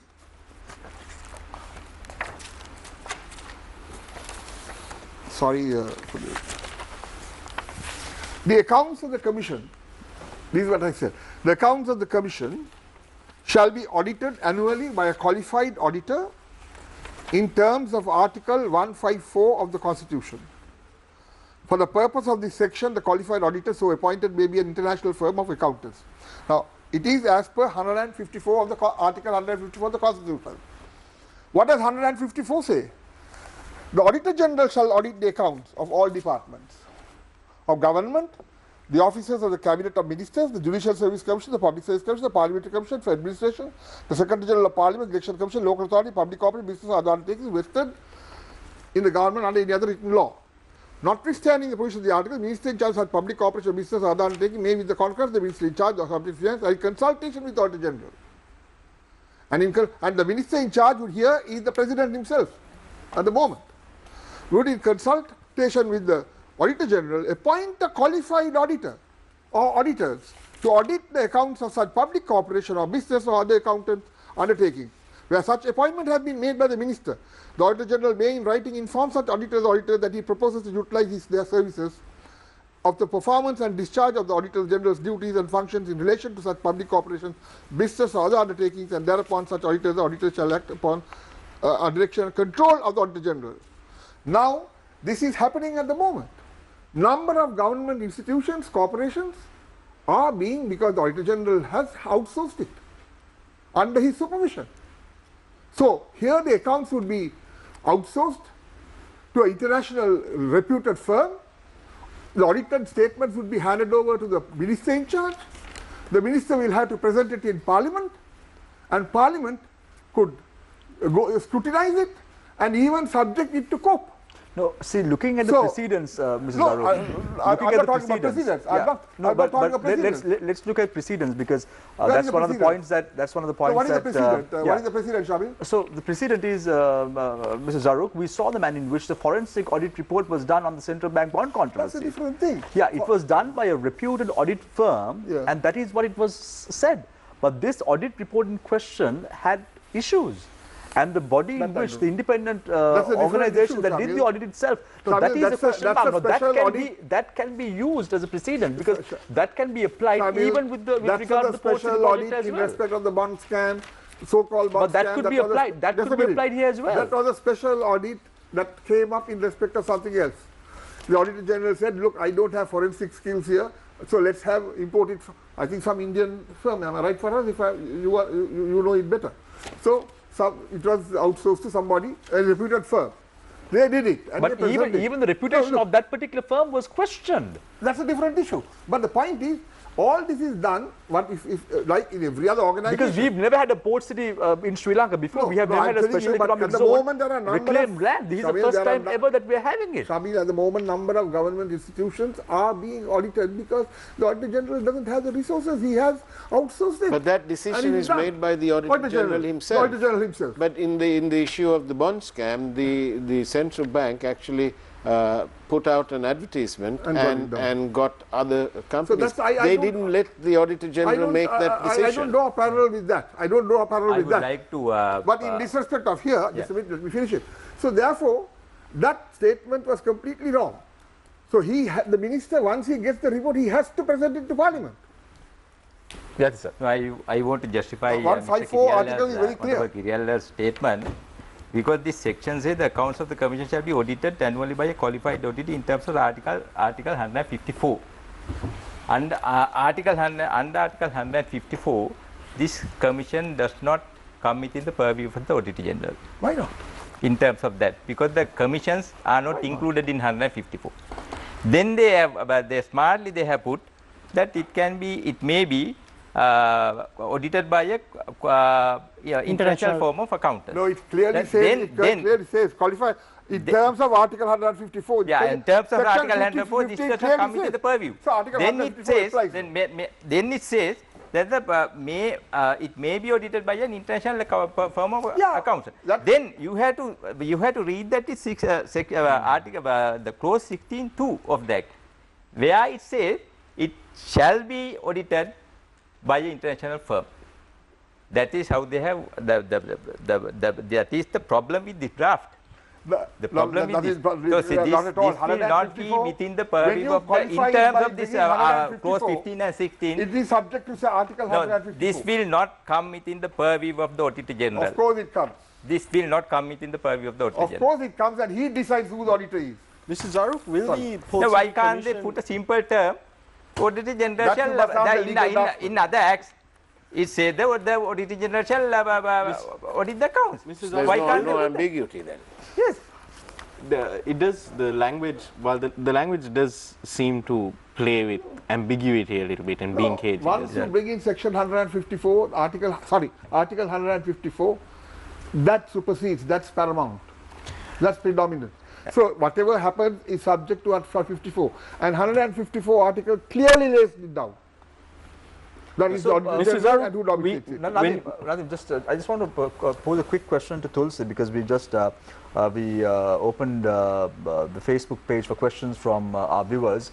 And can Sri Lankans invest in the port city? In foreign, yes. Yes, Sri Lankans can invest even up to 100%, in port city. However, the rupee component is only limited to the land. So we're talking about the rich community in Sri Lanka who will be probably investing in the port city, the 0.1% of the population in the country who has the money, who has US dollars to invest. Are you referring to primary investments like putting up office towers and apartments, or buying an apartment? Buying an apartment, or even putting up office Buying an towers. apartment you can buy in LKR. Yeah, so let's talk about the real estate market in the country. real estate. It's going to be also collapsed as a result of port city, because already we have big condominiums that have been built already in that area, Shangri-La apartments, Then we have Alta that is just a few kilometers away from Port City. All these real estates are also going to collapse. But I'm talking about specifically the fact where Sri Lankans can invest money on a piece of land and put up a building. Can they do it? Yes, they can. In what currency? So the land is In what limited currency? to In what currency? Land is limited to LKR. Any other investment within Port City has to be sourced outside Sri Lanka. The idea is to make sure there's no crowding out happening within Port City. Now you itself said, look, you don't want to neglect the mainland on investment, right? You need to make sure that's why they said even if you have foreign currency deposits in your commercial bank locally, you cannot utilize it because you need obviously when government was drafting thinking is that they don't want this to be crowded out, right? So let's say Sri Lanka, the second point on the real estate market, you were saying, you're quite right that it is taking a hammering at the moment with COVID. With the transition provision of where it says that in the first 5 years, companies who would set up under this law can be setting up in mainland, I think it's a much needed lifeline for the real estate sector until the economy bounces back in the first 5 years. So you can imagine companies who thinks this law is quite adequate and quite progressive will now set up their office in Shangri-La or Cinnamon Life or whatever the other real estate which is vacant in Colombo 1, 2 and 3. So let's talk about the employee aspect of it, Tulsi. Now let's say a Sri Lankan who is a Sri Lankan citizen is employed by Colombo Port City or Czech Port City Colombo or any other company. Even any other company in the special economic zone. How is he going to be paid? Because that company who he works is earning in foreign currency, he will be paid in foreign currency. So what about the employment rights like MSPS or EPF, ETF? How is that process going to work? Yeah, so first is, let's assume I go and work, sorry I'm already working, let's assume you go and work in Port City in a new company, your company is earning foreign currency. You will be paid in foreign currency, but you need to credit your salary to a local resident foreign currency account. So there is a mechanism to ensure what you earn in foreign currency flows back into the country, and when you withdraw, Shamil, you can only withdraw in rupees, right? So there is a conversion that is to ensure that money flows back into the country. Can I add this as opposed to that? Section 36 says that an authorized person can accept payments in Sri Lankan rupees relating to goods and services provided by such person to a citizen of Sri Lanka or a resident. This can be converted to designated foreign currency. So we go and buy items or get the services, we pay by rupees. This is the reverse of money laundering. We pay by rupees, which will be converted into foreign currency and will be flown across other countries. Child outside now. No. that's not correct. Yeah. So that's what section 36 says. Section 36 says that you need to read a section before. The idea here is obviously the currency. The idea is that's what. So no, I will refer to the section. Currency of transaction within port cities, any designated foreign currency, right? But how do you allow locals to go and patronize the cinemas, the shoppings? You need to permit the locals to buy in LKR. So there is the law or the bill is permitting for locals to buy in LKR. Now, the company who set up, let's assume a retail outlet, right? I am ideally supposed to be transacting in foreign currency. But if, let's assume if Razik walks in with LKR, I will obviously accept that LKR, and in exchange I will provide that good. But as the authorized person, I am required to maintain an LKR account in the mainland in a commercial bank. So those money will get deposited to a bank maintained in the mainland. Sorry, I have not gone through the whole and then obviously bill. Can I read? Refer to that, can I read? Any Sri Lankan rupees so accepted by such authorized person may be converted to a designated foreign currency. For what? Designated foreign currency. For what? Not For what? LKR. So not in LKR. For what? And that leaves room for a corrupt individual to pump out our foreign currency through these accounts. Finally, central bank has the authority to convert your LKR in commercial bank in the mainland into foreign currency. There you go. So there is enough check and balance. You can't just convert your, because your LKR is parked in a commercial bank in Sri Lanka. Can you now convert your LKR in commercial banks to any foreign currency? No. A limited amount So of central currency bank, a limited amount of currency can be bought. correct. But finally, central bank has to approve it. There's a limited amount, yes, we all know that. Of course. But here there is no limit given. No, that's Unlimited quantity. This leaves open. I think that will come through regulation of the central bank. To pump out Sri Lankan money into these accounts, But get it converted into designated foreign currency accounts. Sundry accounts. When I say sundry, this is for retail activities. Where does it Retail, say sundry cinemas. accounts? No, so There's no limitation. I'll tell There's you no where it is. limitation. Wait. No, I'll tell you where LKR can be used. Section says so. 35-36. For services and goods purchased. Yeah, that's right. On Monetary that board basis. regulation will not apply. You push it in. The commission will formulate its own rules and regulations. Tulsi, interestingly, just while you're looking at the section to pull out, I want to drag your attention to the fact that right now any foreigner who comes to the country can only bring $10,000 US into the country in USD terms. No, they can only take out. Bring in only $10,000 US. Carry with them. Carry with him. So declared can be different. So if you bring anything more than that, Shamin, he has to declare. He has declared. Correct. He has to declare and then pay the taxes and so on and so forth. No, not necessarily taxes, but he has to declare. Declared, yeah. So then you have to say from where the money is coming That's and all the the money intent. for the FCI, financial unit. The intention has to be properly ruled out as it's going to be an FDI or so on and so You forth. can't come with two suitcase loads of money. Absolutely. We all know that, Ms. Zaruk. So, given the fact that when the port city comes into play, would this regulation also change? No. As to how much of money a foreigner can bring into the country? No. So because the border control. So when that happens, border control is not with the commission. It's with the law of the land on border controls, customs will apply.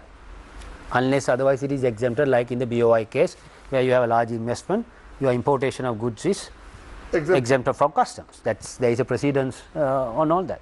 But otherwise, as an individual entering borders of Sri Lanka, you will be bound by the laws of the land.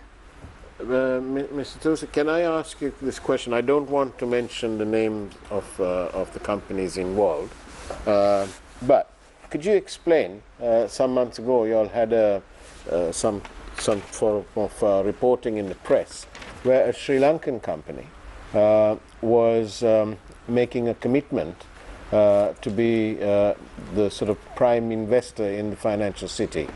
Can you explain how that is when it's a Sri Lankan company? Yeah, so whether you are a Sri Lankan company or a foreign company, you need to be an authorized person to do business in and from Port City. So was that company already authorized before this bill came into? Not as yet, but there is a joint venture between that company that you are referring to and the project company on phase 1 of the development. So they will become an authorized person. So what about the money then? You said that the money has to come from outside. Yes, but up to the value of the land, they can infuse in LKR. Obviously there will be a certain portion being brought from outside, and up to the value of the land can be infused with LKR. So the outside portion be bought by check? Both. Can be a bank Because it's a joint venture. At the moment, our component is mostly, or if not all, is brought from outside. But locals are permitted up to the value of the land to be raised in the country and the rest to be raised outside. Mr. Saruk, now what are the facilities or what are the rights of the community in the port city? What do you mean by what rights? When you say there's a community. Yes, of course. So they are subject to the laws of the land. They are subject to the laws of the land. Now, how I understand is that there would be condominiums and there will be people coming from overseas and living there. Yeah. Am I correct? Yes, correct. So they will be there for long. We don't know. Yeah. If they buy that, they have to live long there. Yeah. So Some may invest it, buy and sell it. We don't know. Like most of the condominiums today, people just invest it, and after a few years, when it appreciates, they sell it off. It's like a buying and selling business. So if someone is there in a long term, say 5 to 10 years, will that party be able to apply for citizenship? That has citizenship, no.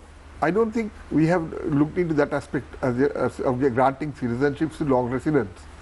But there is a provision where we could give them residency. They could be given residency, a permanent residency. They bring in that's already there in the law today. If you bring in a certain amount of currency and money, and then they also bring in shows that you have enough remittances coming in to look after yourself, you are given a resident visa for a number of years, for 5, 6 years or 10 years, a long-term residence visa. I know number of foreigners who are here, number of foreigners who are retirees who are coming here, and they have bought property, rather bought or sometimes leased out properties, and they are living in this country. Mr. Pereira, now part 1, section 4 Of the Act? Part 1, section 4. There you have this community rules. In your opinion, page 3. I'm sorry? Page 3, part 1, section 4. The community rules.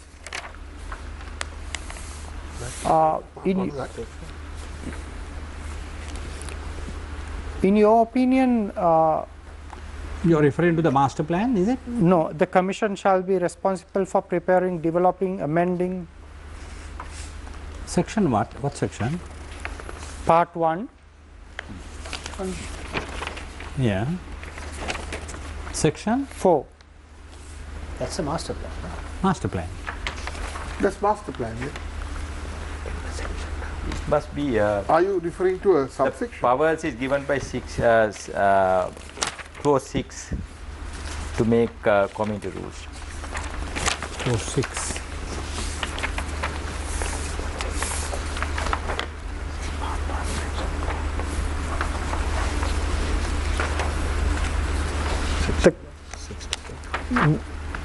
Mr. Pereira, in your opinion, the community, how they would be, like there would be certain demands because they will be there for long. They may have purchased condominiums there. So how are we to deal with that? Well, I have not given my mind to that. Perhaps, I don't know. Yeah, may I answer that question? Yes, please. Now, in fact, the responsibility of making rules with regard to the community who would occupy that area is with the commission. So that's where the commission, the composition is important. So if those rules should be in a manner to satisfy the residents as while safeguarding the interest of the other citizens of Sri Lanka. That's why the composition of the commission is very important. That's why we are urging that it should be changed. What are the amendments that you are proposing to that? So in fact, there was a earlier bill drafted by Dr. Harshit Silla. In that bill, the majority number of members of the commission were ex officio members. They are appointed because of the position they hold. The most important person is the central bank governor, and then the EDB chairman, BUI chairman, and other 2 officers. So in the composition like that, we are because those officers would be responsible for the parliament, would be accountable to the parliament, accountable to the government, accountable to the people. So if that composition comes in that form, then I think most of these issues could be sorted out, because those people, if you take the UD Act or any other act where the power is given to some body to make rules, to regulations, and to exercise land power, the legislature had always made sure that those members are citizens of Sri Lanka. Best example is UD Act. And also most of the members, majority of the members are public officers. Then they are responsible to the government, responsible to the parliament, responsible to the people. So what we propose is but that's if you want to make it a successful and a beneficial project to the country, make those changes and bring in the act. This act is more than gap filling. Tisat, most of the petitioners, when they went to courts this time, to Supreme Court, were urging for a referendum to be held. Why is that? That is because there are certain provisions that affect the sovereignty of people, and certain provisions which infringes some of the fundamental rights of people. And now, when the one argument was this arbitrary power given to the president, if it is exercised and if the president appoint all foreigners to the commission, then the foreigners will be exercising land powers, regulatory powers, and certain powers over certain powers of government over the citizens of Sri Lanka that affect the sovereignty of the people and the sovereignty of the country. But Mrs. Aruk is of the opinion that it does not hamper the sovereignty of the people, because no, it obviously if one goes through the law of the land will be applied in the special economic zone as well. No, if one goes through, certain laws would be applicable, but certain laws. Mr. Vijayagunathan, I mean, one could argue that is a slightly xenophobic approach to looking at things, because I mean, if you look at Sri Lanka's history, our very first central bank governor was a foreigner.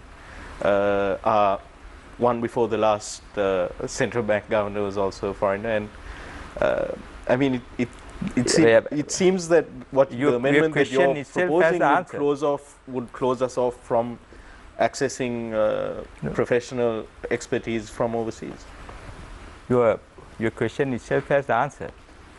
What you want to say is if people are concerned that the citizen should be appointed to this commission, right? That is because of their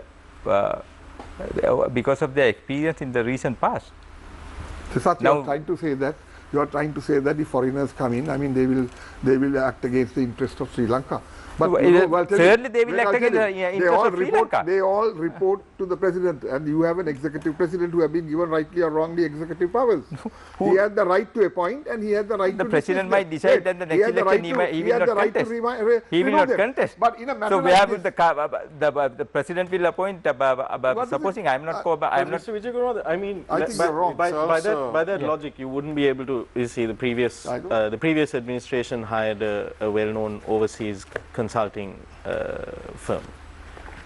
You would, I mean, by the logic of, you know, it should only be open to citizens. You're closing off yourself from. This is far worse than appointing a person to high office. This commission is a all-powerful commission. No, but I'll tell you. No, supposing there are seven members being appointed. Supposing that it is a majority commission consists of majority foreigners. What would happen? No. Can you expect a team of foreigners to be concerned about the welfare of our people? They be concerned about their people. Mr. Vijayagunathan, shouldn't your concern be more around the independence and impartiality of the individual rather than their state of origin? Quite so. No. Because right now the biggest on glancing at this, what appears as a problem is that there is Nadeem, way too much discretionary power that has been given to the president. But the question mark is, what Tisat is bringing forth is, we've had an experience with the former governor of the Central Bank of Sri Lanka. We've had an experience with the first central bank governor, and that was a positive experience. But John Exter has change your policy based on each experience. No, but John Exter has clearly mentioned, if there's integrity of a governor of the central bank is questioned, that person is not fit to run the central bank of the country. And despite all that, I don't want to make a statement, but just to get to Mrs. Zaruk. Ms. Zaruk, interestingly, we all know that the 7-member commission would be appointed by the president. Now, that is well established. What makes you think that these 7 members to appoint to the commission will be independent? Well, we have to leave it to the best judgment of the president. You know, and I'll tell you. What happens hypothetically? But Mr. Zaruk, when you're talking about experience, leaving it to the best judgment of the president is not a... No, but what happens if there is a member to this particular commission in question from Czech Port City itself? Yeah.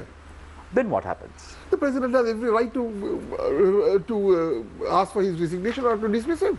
The president himself may appoint a member from the Czech Port City Colombo. Can we just ask Mr. Alumiara whether he is going to be on the commission? Mr. Mr. Zaruk, I mean, you see the issue here, right, where in this post-20th Amendment environment, there are no checks and balances on the appointments that are made by the president.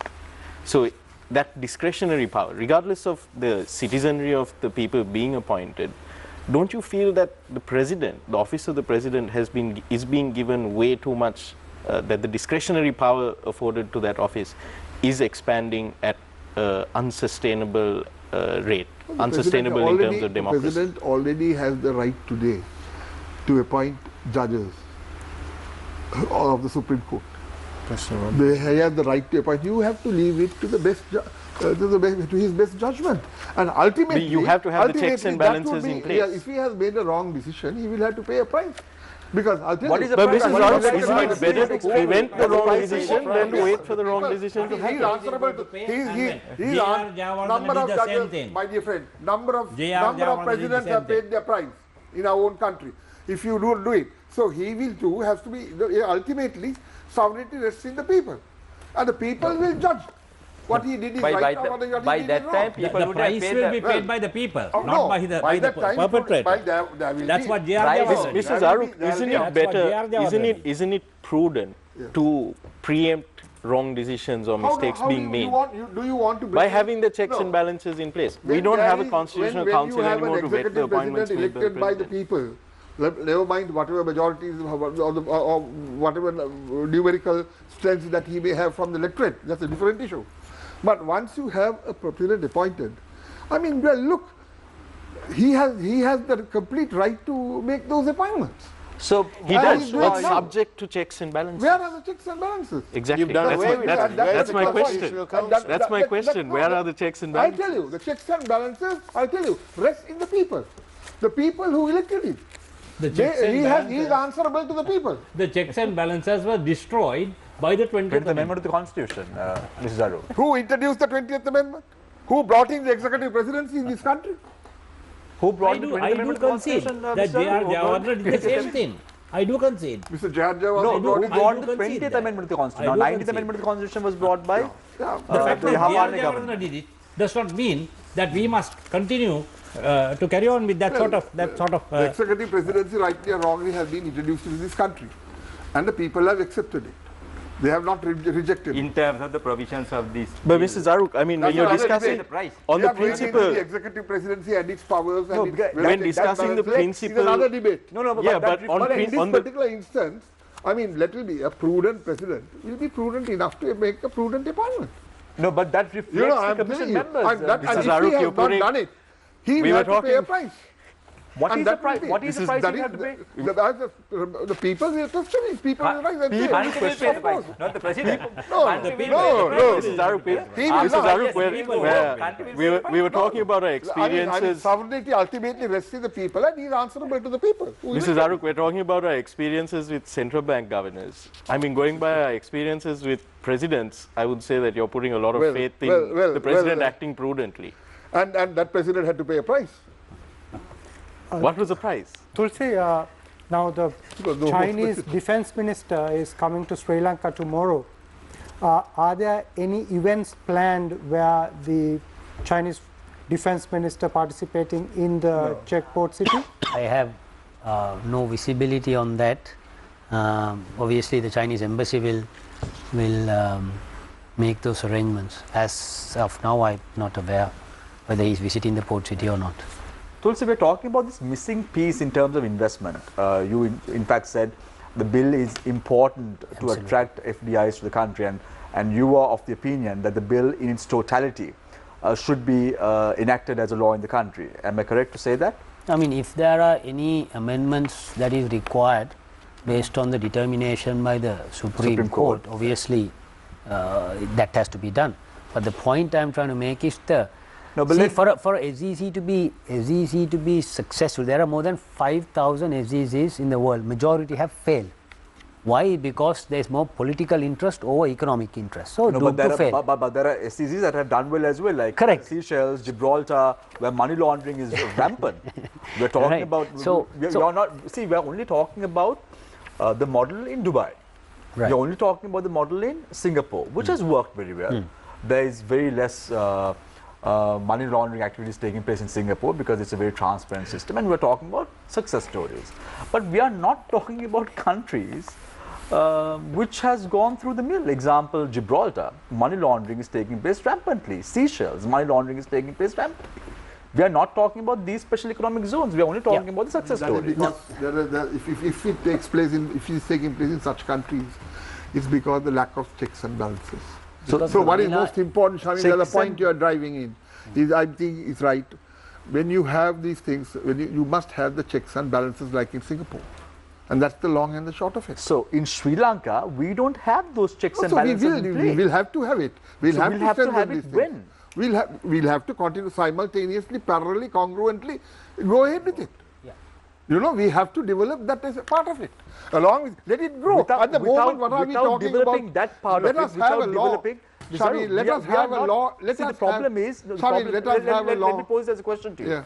We are not developing that part of the constitution. Don't say that. However, what we're doing is we're having a bill that allows people not to have the checks and balances in place. It's a chicken or egg situation. That is the problem we're having at the moment. I'm with you. Just a minute. So if you are agreeing to the point that I'm trying to bring forward. Let's go one by one. Let's have a structure laid out first. At the moment, what are we talking about? We are talking of a sand dune at the moment. We're talking about, let us give up meat, let us give up strength to it. And as it develops, we will bring in the checks and balances. And at the moment, if the laws, if the Financial Transaction Act and the Money Laundering Act and the Financial Investigations Units are not strong enough to supervise the activities of this particular, what do you call it, the special economic zone. Yeah, this particular area that's being thought of as to develop financial center, international financial center. By and large, let's quietly bring it up. We'll bring up, we'll cross those. That's the problem. No, how can you? If you bring it now, if you bring it now, we are bringing it in a very speculative. No, my dear Shamil, listen to me. If we bring it now, we are not bringing it on facts, but we are bringing it on speculation. You cannot legislate on speculation. We have laws in place. But you think, if you think those laws are inadequate, the way in which this bill was brought forward. Let's have this law. Let's have, if this law has any amendments that have to be made to be congruent with the Constitution or whatever, let the Supreme Court decide on that. And then thereafter, only looks at the legality, Mr. No, just a minute. Once let it have it. Only the constitutionality, not the background that governs it. Once it is there, let's listen to me. Please, put it through, have something, have a law, let it go through. Let the investments come. We'll watch it how it performs and then bring in the laws. It will be too late in the day. Then if you bring in the laws now, nobody will try to come in right away. Better We'll not have have to them. develop it. Better Don't, not have them. I don't know. Better You can not say have them. that. You can keep this with your philosophies and your policies. You can keep this country in the same position for the next 50 or 100 years. It's better to starve rather than become a slave. then you starve. That's a different matter. colony But I don't of think, another country. although my Mr. learned Tisat, friend is can I- prepared to starve, I don't think the people in the country is Can I prepared just to ask you starve. this? We have to get out of this. Mr. Tisat, can I ask you that? We're far from starving at the moment, but still, compulsory arbitration. What about that? That's a very good question that you're raising. Compulsory Can I say this? Compulsory arbitration is being forced. It's mandatory, which means This is a separate state. the window that was open for parties to go before the normal courts is being shut. That's one. That's one. Secondly, I might also, since you asked this, can I also say this?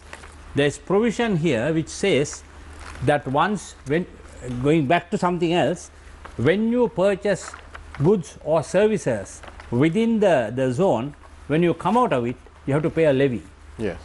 We pay a levy. When I go across from Colombo to Hambantota, I don't pay any levies or taxes. Absolutely That wrong. seems to suggest Yeah. that we are having a border which is different and distinct to our land. Goods Let me coming, clarify. to answer my question, to answer that question, goods coming out of the export promotion zones to the country, don't they pay taxes? Yeah, so no, so here the specific levy is to ensure you maintain prices of the mainland, because there is identified duty free area within port city, like the airport. So this is going to be the first downtown duty free where you're a tourist, whatever your entitlement in the airport, obviously it's similar here. When you are a tourist, when you want to purchase goods on a duty free basis, this is not the first downtown duty free, it has been done elsewhere. You have to produce your passport or return to, etc., etc. There are a few checks and balances. You can buy that good duty free, either there on a sealed bag or at the airport when you're departing. What happens when you're Sri Lankan, when you go there? When you buy that good, a t-shirt or whatever, you are not able to buy that duty free, because then you're creating that price difference between the mainland. All the retail shops in mainland would have to be shut down. To ensure that the prices are maintained within Port City, and if you are a Sri Lankan, there is a duty. That is what it is. It's not a levy, entrance or exit levy. I'm trying to paint a very nice picture. Shamira, can I draw the attention to the relevant section? 40 subsection 1 says, a citizen of Sri Lanka or a resident may utilize any retail facilities or services within the area of authority of the Colombo port, and then when they come out, they have to pay a levy. Restricted only to citizens of Sri Lanka. What about foreigners? Because foreigners What are about allowed to foreigners? buy duty free. Foreigners are allowed to buy duty free. No different to the airport. Airport duty free. If you're a Sri Lankan, imagine if you're allowed to buy duty free, you can buy the same t-shirt at whatever the price, and all the other retail outlets in main Colombo will go out of business. So Tulsi, you're trying to paint a nice picture. In your opening remarks, you said this was discussed from 2017 onwards, and you had the three stakeholders who were involved in drafting the bill in question, including the Minister of Megapolis at that time. You've seen inconsistency in policy over the years in Sri Lanka. We saw the manner in which how the Port City project was given the green light, then for 1.5 years it did not take place. I want to revisit the past as well. 2011, the appropriation bill that was brought forward by the Rajapaksa government to take over 32 underutilized state sector companies to their wing as well. Aren't you all worried that the Sri Lankan government will sidestep once again with their commitments? As a result of that, you all have not tested and tried the commercial success of the special economic zone or the port city, and that might fail, and then you may say, we have invested $1.4 billion, pay us back. We saw that happening with the Hambantota port project as well. $1.2 billion came into play by the Chinese government, gave it to the Sri Lankan government to run. The government couldn't run the operation because it was not the most prudent decisions to make to build a airport in Hambantota, a port in Hambantota. As a result of that, what happened? We had to sell it back to China. So won't that happen with this as well? So you're right, Shamil, that I think most consistent thing in this country is policy inconsistency. Not only us as Checkport City, but any investor, if you speak to them, because obviously we speak to them regionally and globally, that is a scare. That is obviously they don't know what to expect. Governments come and change. So that's why if you look at section 67, investment protection incorporated into the act, no registration, license, authorization, permit or other approval granted in terms of this act or any deed of transfer or indenture of lease or agreement executed by the Commission can be arbitrarily terminated other than upon the expiry or completion of the period or term specified in such document. Now these sort of clauses really act well in the eyes of potential investors, because what you have to understand is Sri Lanka is not on the radar of foreign investors. The destination appeal is not there.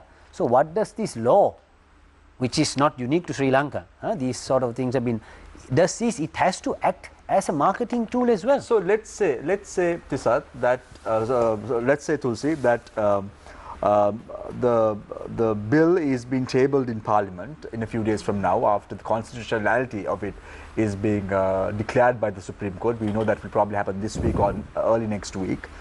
What happens if there are amendments that are brought forward as stated by the Attorney General's Department in Supreme Court, stating that there needs to be amended clauses in the bill in question, and if those bills are not inconsistent with the policies and direction of Checkport City Colombo, what happens subsequently? Yeah, so if you look at the experience of SEZs worldwide, the key success factor is economic and administration freedom given to an institution. In this instance, it's the Commission, right? What you are trying to do is you are trying to make ease of doing business easier. You are trying to make an efficient approval process. So if through this bill, according to our understanding, it's quite progressive and it gives that required economic and administrative and governance freedom. Obviously, based on, I cannot comment what those amendments are, but if the fundamental, I'm sure the Attorney General's Department already notified Checkport City Colombo, because you all are also no, part of drafting. Sorry to disappoint you, we haven't. Okay. At least Ms. Daruk would have praised you, no? No. I think that Faraz raised a very important point and we didn't answer that properly, Shamil. Yeah. Just a minute. Yeah. Faraz, that you spoke about dispute resolution in arbitration. That is true that if parties have agreed for an arbitration, they have to go into arbitration, and that is the law of the country too. Our Arbitration Act currently doesn't force you though. No, arbitration is only by mutually if you read the act, agreed. it doesn't, just a minute, it doesn't say mandatory. You are just making it says shall. No, the Commission shall facilitate the establishment of a commercial dispute resolution center. So we have facilitated any dispute that may arise within the area of authority of the Colombo Port here between. Shall go No, to no, no. On Shall. apply. Oh, You it has read it to. yourself. If Says shall. just a minute. What does if shall there mean? is a, where does it say shall? You just read it. It is No, that is not. No, that is facilitating a establishment of a commercial center. The 62.2. No, wait, come on. 62.2. Wait, I'll tell Shall you. be resolved. Come on, man. Come by on. arbitration. Let me finish it. You are just jumping Shall up. be. No, If in the event there is no. Reading If the that, relevant no, section. you are not reading it. You are misreading it. If there is a if they have entered into an arbitration, if there is an arbitration clause in the agreement, then it must go for arbitration. No court will take cognizance. Well, that is the law of the land too, as far as the Arbitration Act is concerned today. And if parties don't want to go in for if they don't have an arbitration clause, here the next paragraph says priority to hearing in legal proceedings in court. Since we are in the presence of three eminent lawyers, Clause 62.6 may allow for foreign lawyers to practice in the Port City Court. This is contrary to Supreme Court rules, in particular Rule 70. Not in courts. Sorry, Where does it say? In courts. 62.6. 62.6. A citizen or speaker or resident may serve capacity.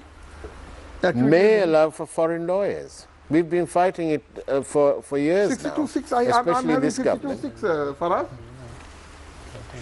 I'm having 62.6 in my hand, it doesn't say so.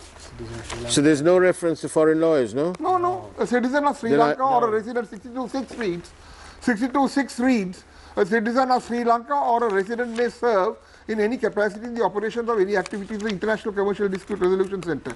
Now, when it comes to dispute resolution and arbitration, by the residency laws agree, foreign lawyers can appear in arbitrations. There have been cases where we have retained foreign lawyers to defend Sri Lanka at arbitration centers in the US. In fact, I want to, I disagree with what Mr. Saruk Process Council said, that this clause 62.2 makes it mandatory to go for arbitration. Only if there is an arbitration clause in the agreement. It doesn't say so. It doesn't say that in It doesn't say so. Obviously so. It doesn't say so. If you read that, it doesn't say so. And that takes out the It speaks judicial of power arbitration, people. no? With the people, the citizen of this of Sri Lanka has a right to go to court to have redressed their grievances. That has not been shut out. That right has been taken out. No way. That right has been taken out by 62.2. No way. And that is interference with the judicial power of people. That is why certain parties, including us, took up the position that this needs not only 2/3 but also approval at the referendum. 62.6. Right, gentlemen, we need to go for a short commercial break. When we come back, we are in the final round. Each speaker would get 3 minutes each to rebut the points, but no new arguments can be brought forward in the final round. So that's, I know the lawyers are quite aware of the fact that, no new arguments can be brought forward in the final round. So with that, we're going for a short commercial break. We are talking about the port city in Colombo. Whether it's going to reap the benefits, it would, the good, the bad, and the ugly. Stay connected, stay with Face Nation. We will be right back.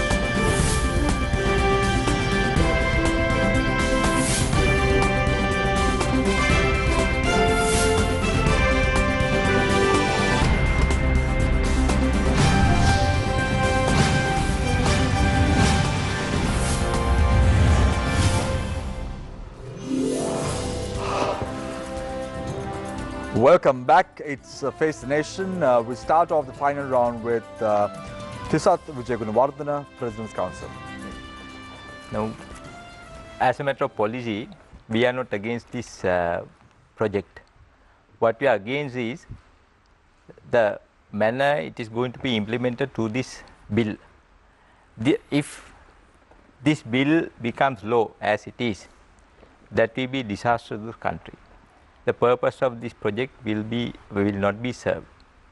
That's why we say that change the composition, make it accountable to the parliament, make the commission accountable to the people, and make it more transparent, and that will attract foreign investors better.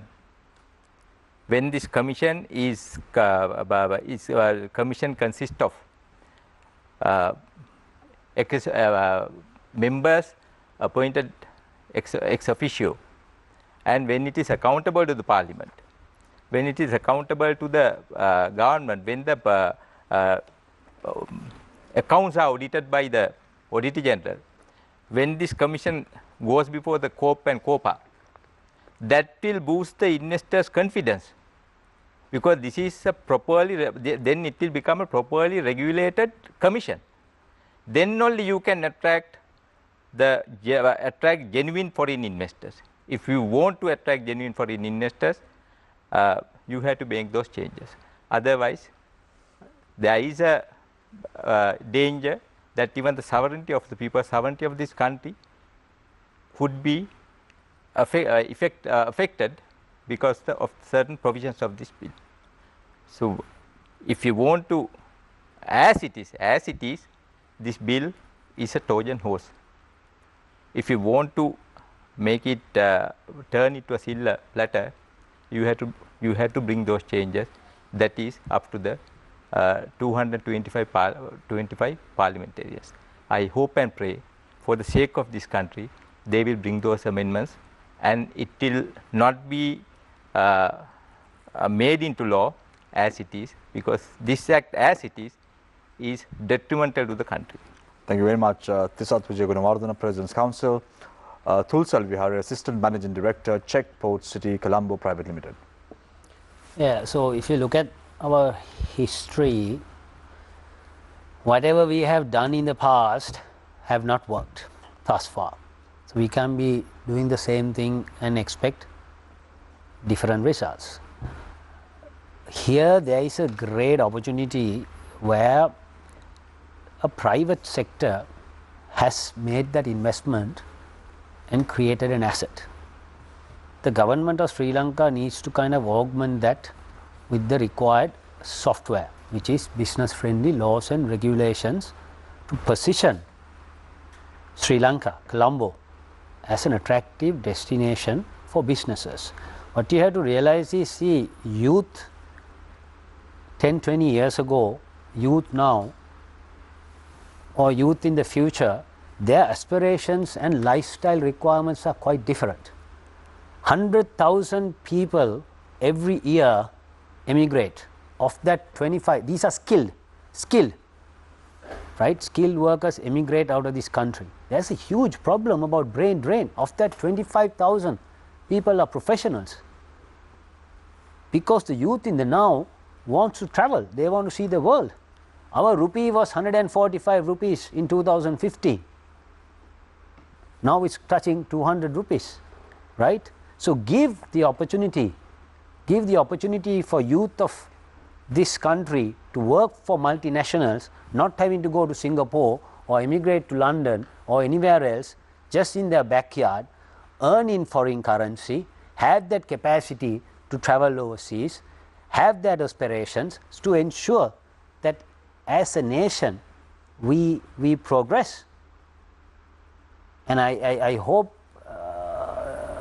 everybody will look at it in a progressive manner, rather than, because as Mr. Zaruk quite rightly said, I am sure in 1979 when that bill came, there was a lot of uprising. But where does now the third largest foreign exchange earner is apparel? But that was 1978, 40 years down the line. You are still asking me the question, why can we not use the BOI law? The world has changed, the region has changed. No one asked you that. Sorry? No one asked you whether BOI is, why the BOI. No, I think one was, sorry. Yeah. So somebody said, why can we not use the same law, BOI or STP, to try and, because those are tax concerns, but those are for a different purpose in a different era.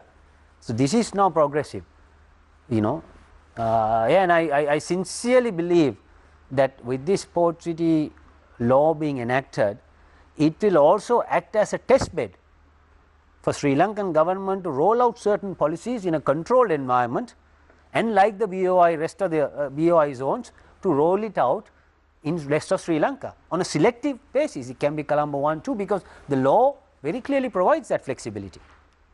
That's all. Thank you. Thank you very much. Tulsal Vihari, Assistant Managing Director, Czech Port City, Colombo Private Limited. Srinath Pereira, President's Council, former Additional Solicitor General. What I want to say is that I am not against any attempts that are being made to improve the national economy. It has to be done. I am also not against attempts that are being made to attract investors. All what I say is, the bill that we are trying to get through Parliament contains serious gaps, which if given into can result in a situation where we will be much worse off than even where we had been. So all what I say is, let us not walk into a trap with our eyes open. there are serious gaps that are being left which can cause serious damage to the economy of this country, and if that happens, there will be no turning back. And one last thing I want to say, which was not raised during this discussion, the international repercussions that we may have. We know for sure our closest neighbor is India. They are not in the best of terms with China. As a result of giving effect to this project, which is totally controlled by the Chinese, we are antagonizing our closest neighbor. Just now they are having this COVID problem, and as a result I believe they are keeping quiet. But I'm fairly sure that in due course they will have their own shots on us. And as a result, we may be also creating, quite apart from the economic instability that we may cause, we may also be creating a situation where two world powers clash, as a result of which we might get destroyed in that process. So let us be careful, let us not take steps arbitrarily, let us not work on the basis of assumptions, let us look at the provisions contained, let us see whether we can cover up these gaps and have a law which will help us. Right, thank you very much, Srinath Pereira, President's Counsel, former Additional Solicitor General. Because you brought in a new argument in your final remarks, Mr. Pereira, I want to either give Tulsi or Mr. Zaruk an independent time frame for 1 minute extra than the usual 3 minutes to talk about international repercussions, if you may. But there is no hard and fast rule for you to mention about that. But because to be fair by the two speakers on either side, I want to give that opportunity to either Tulsi or Mrs. Zaruk. So who will take the baton if you want, or do you want Mrs. Zaruk to talk about it? I'll do that. Right, okay, right. So your time starts now. Razik Zaruk, President's Counsel. Thank you very much, Shamil, for this opportunity for us to come and have this discussion before you. I believe before the country and the people, not before me. Right. When you say before you, which you do broadcast for the people. Okay, yeah. I must say, both Tisat as well as Srinath, my two colleagues, were quite rather vocal in stating that they are not against this, but they are only expressed fears. So the fear of the unknown. I believe that should not be any reason why we should not go ahead with it. And this has gone before the Supreme Courts, and there were over 15 or 19 petitions. So it's 14. About apart from the interventions, there were so many petitions. They were all heard, and I believe the learned judges, that was the full bench, would give thought to all this and make their recommendations. And I'm sure all these fears would have been addressed by learned counsel, and we'll await that. And apart from that, this will also go through Parliament, and it will be hotly debated, I'm sure. And if any suggestions are acceptable, there can be amendments at the committee stage. And apart from that, as we go along, and if we find that there are amendments that are needed to strengthen this, without discouraging investors, I think that too is a matter for the government to consider at a future date. After all, our constitution that was passed in 1978, over the last 44 years, has been amended on 20 occasions. Practically every 2 years there had been average an amendment. So I think amendments are not something which is non-foreseeable. But be that as it may, if we are to bring in, we have been talking about it, and I regret very much that Mr. Jayad Jayawardena, when he brought in the Greater Colombo Economic Commission to establish and invite industries, which has today shown results as stated by Tulsi, bringing in large, providing large employment, as well as bringing in large amount of foreign exchange into the country. If at that stage he had also thought of similarly setting up a parallel, a financial center like what we are thinking today after 42 years, I believe things would have been different. We would have been talking something else. And I regret very much that at that time Mr. Jayawardena did not think of a financial center on lines of the Greater Colombo Economic Commission, which subsequently became the BOI. We would have been on a different plane today.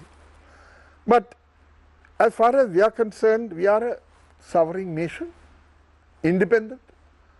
Our sovereignty had been done. There were instances where our sovereignty was encroached upon, like in World War II. The Japanese came in and they violated our airspace and bombed our country. And subsequently, somewhere in 1987, the Indian Air Force came in and violated our airspace and bombed Parippu. Two occasions where our airspace was interspersed.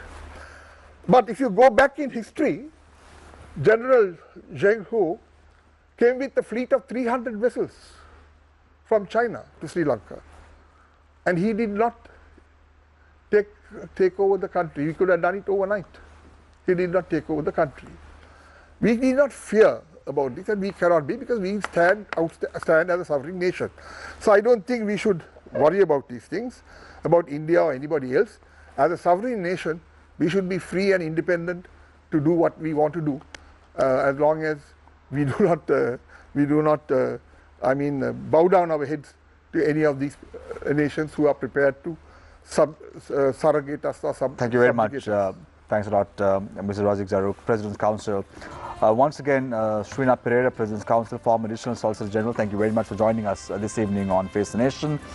Tulsa Alvihar, Assistant Managing Director, Czech Port City Colombo Private Limited, thank you very much, Tulsa, for joining us, as well as Thisat Vijay Gunawardena, President's Counsel, for joining us this evening on the show. Thank you very much, Asoka. Thank you very much, Nadeem. Thank you very much, Faraz, for joining us this evening on Face the Nation. Tomorrow, your guest on Newsline. You can keep our viewers informed for us to will be tune in at 8:30. Will be as interesting as our four guests tonight, without a doubt, Shamir. But of course, because it's half an hour, it will be far more intense than today. Thank you very much, Faraz, for joining us this evening on the show, as always. I leave you tonight with a quote, as I always do. Again, just to pick on what you said, for us, intensity depends on how the show is being moderated and not by time. So I leave you tonight with the quote, as I always do. A single lie discovered is enough to create doubt in every truth expressed. Take care and good night.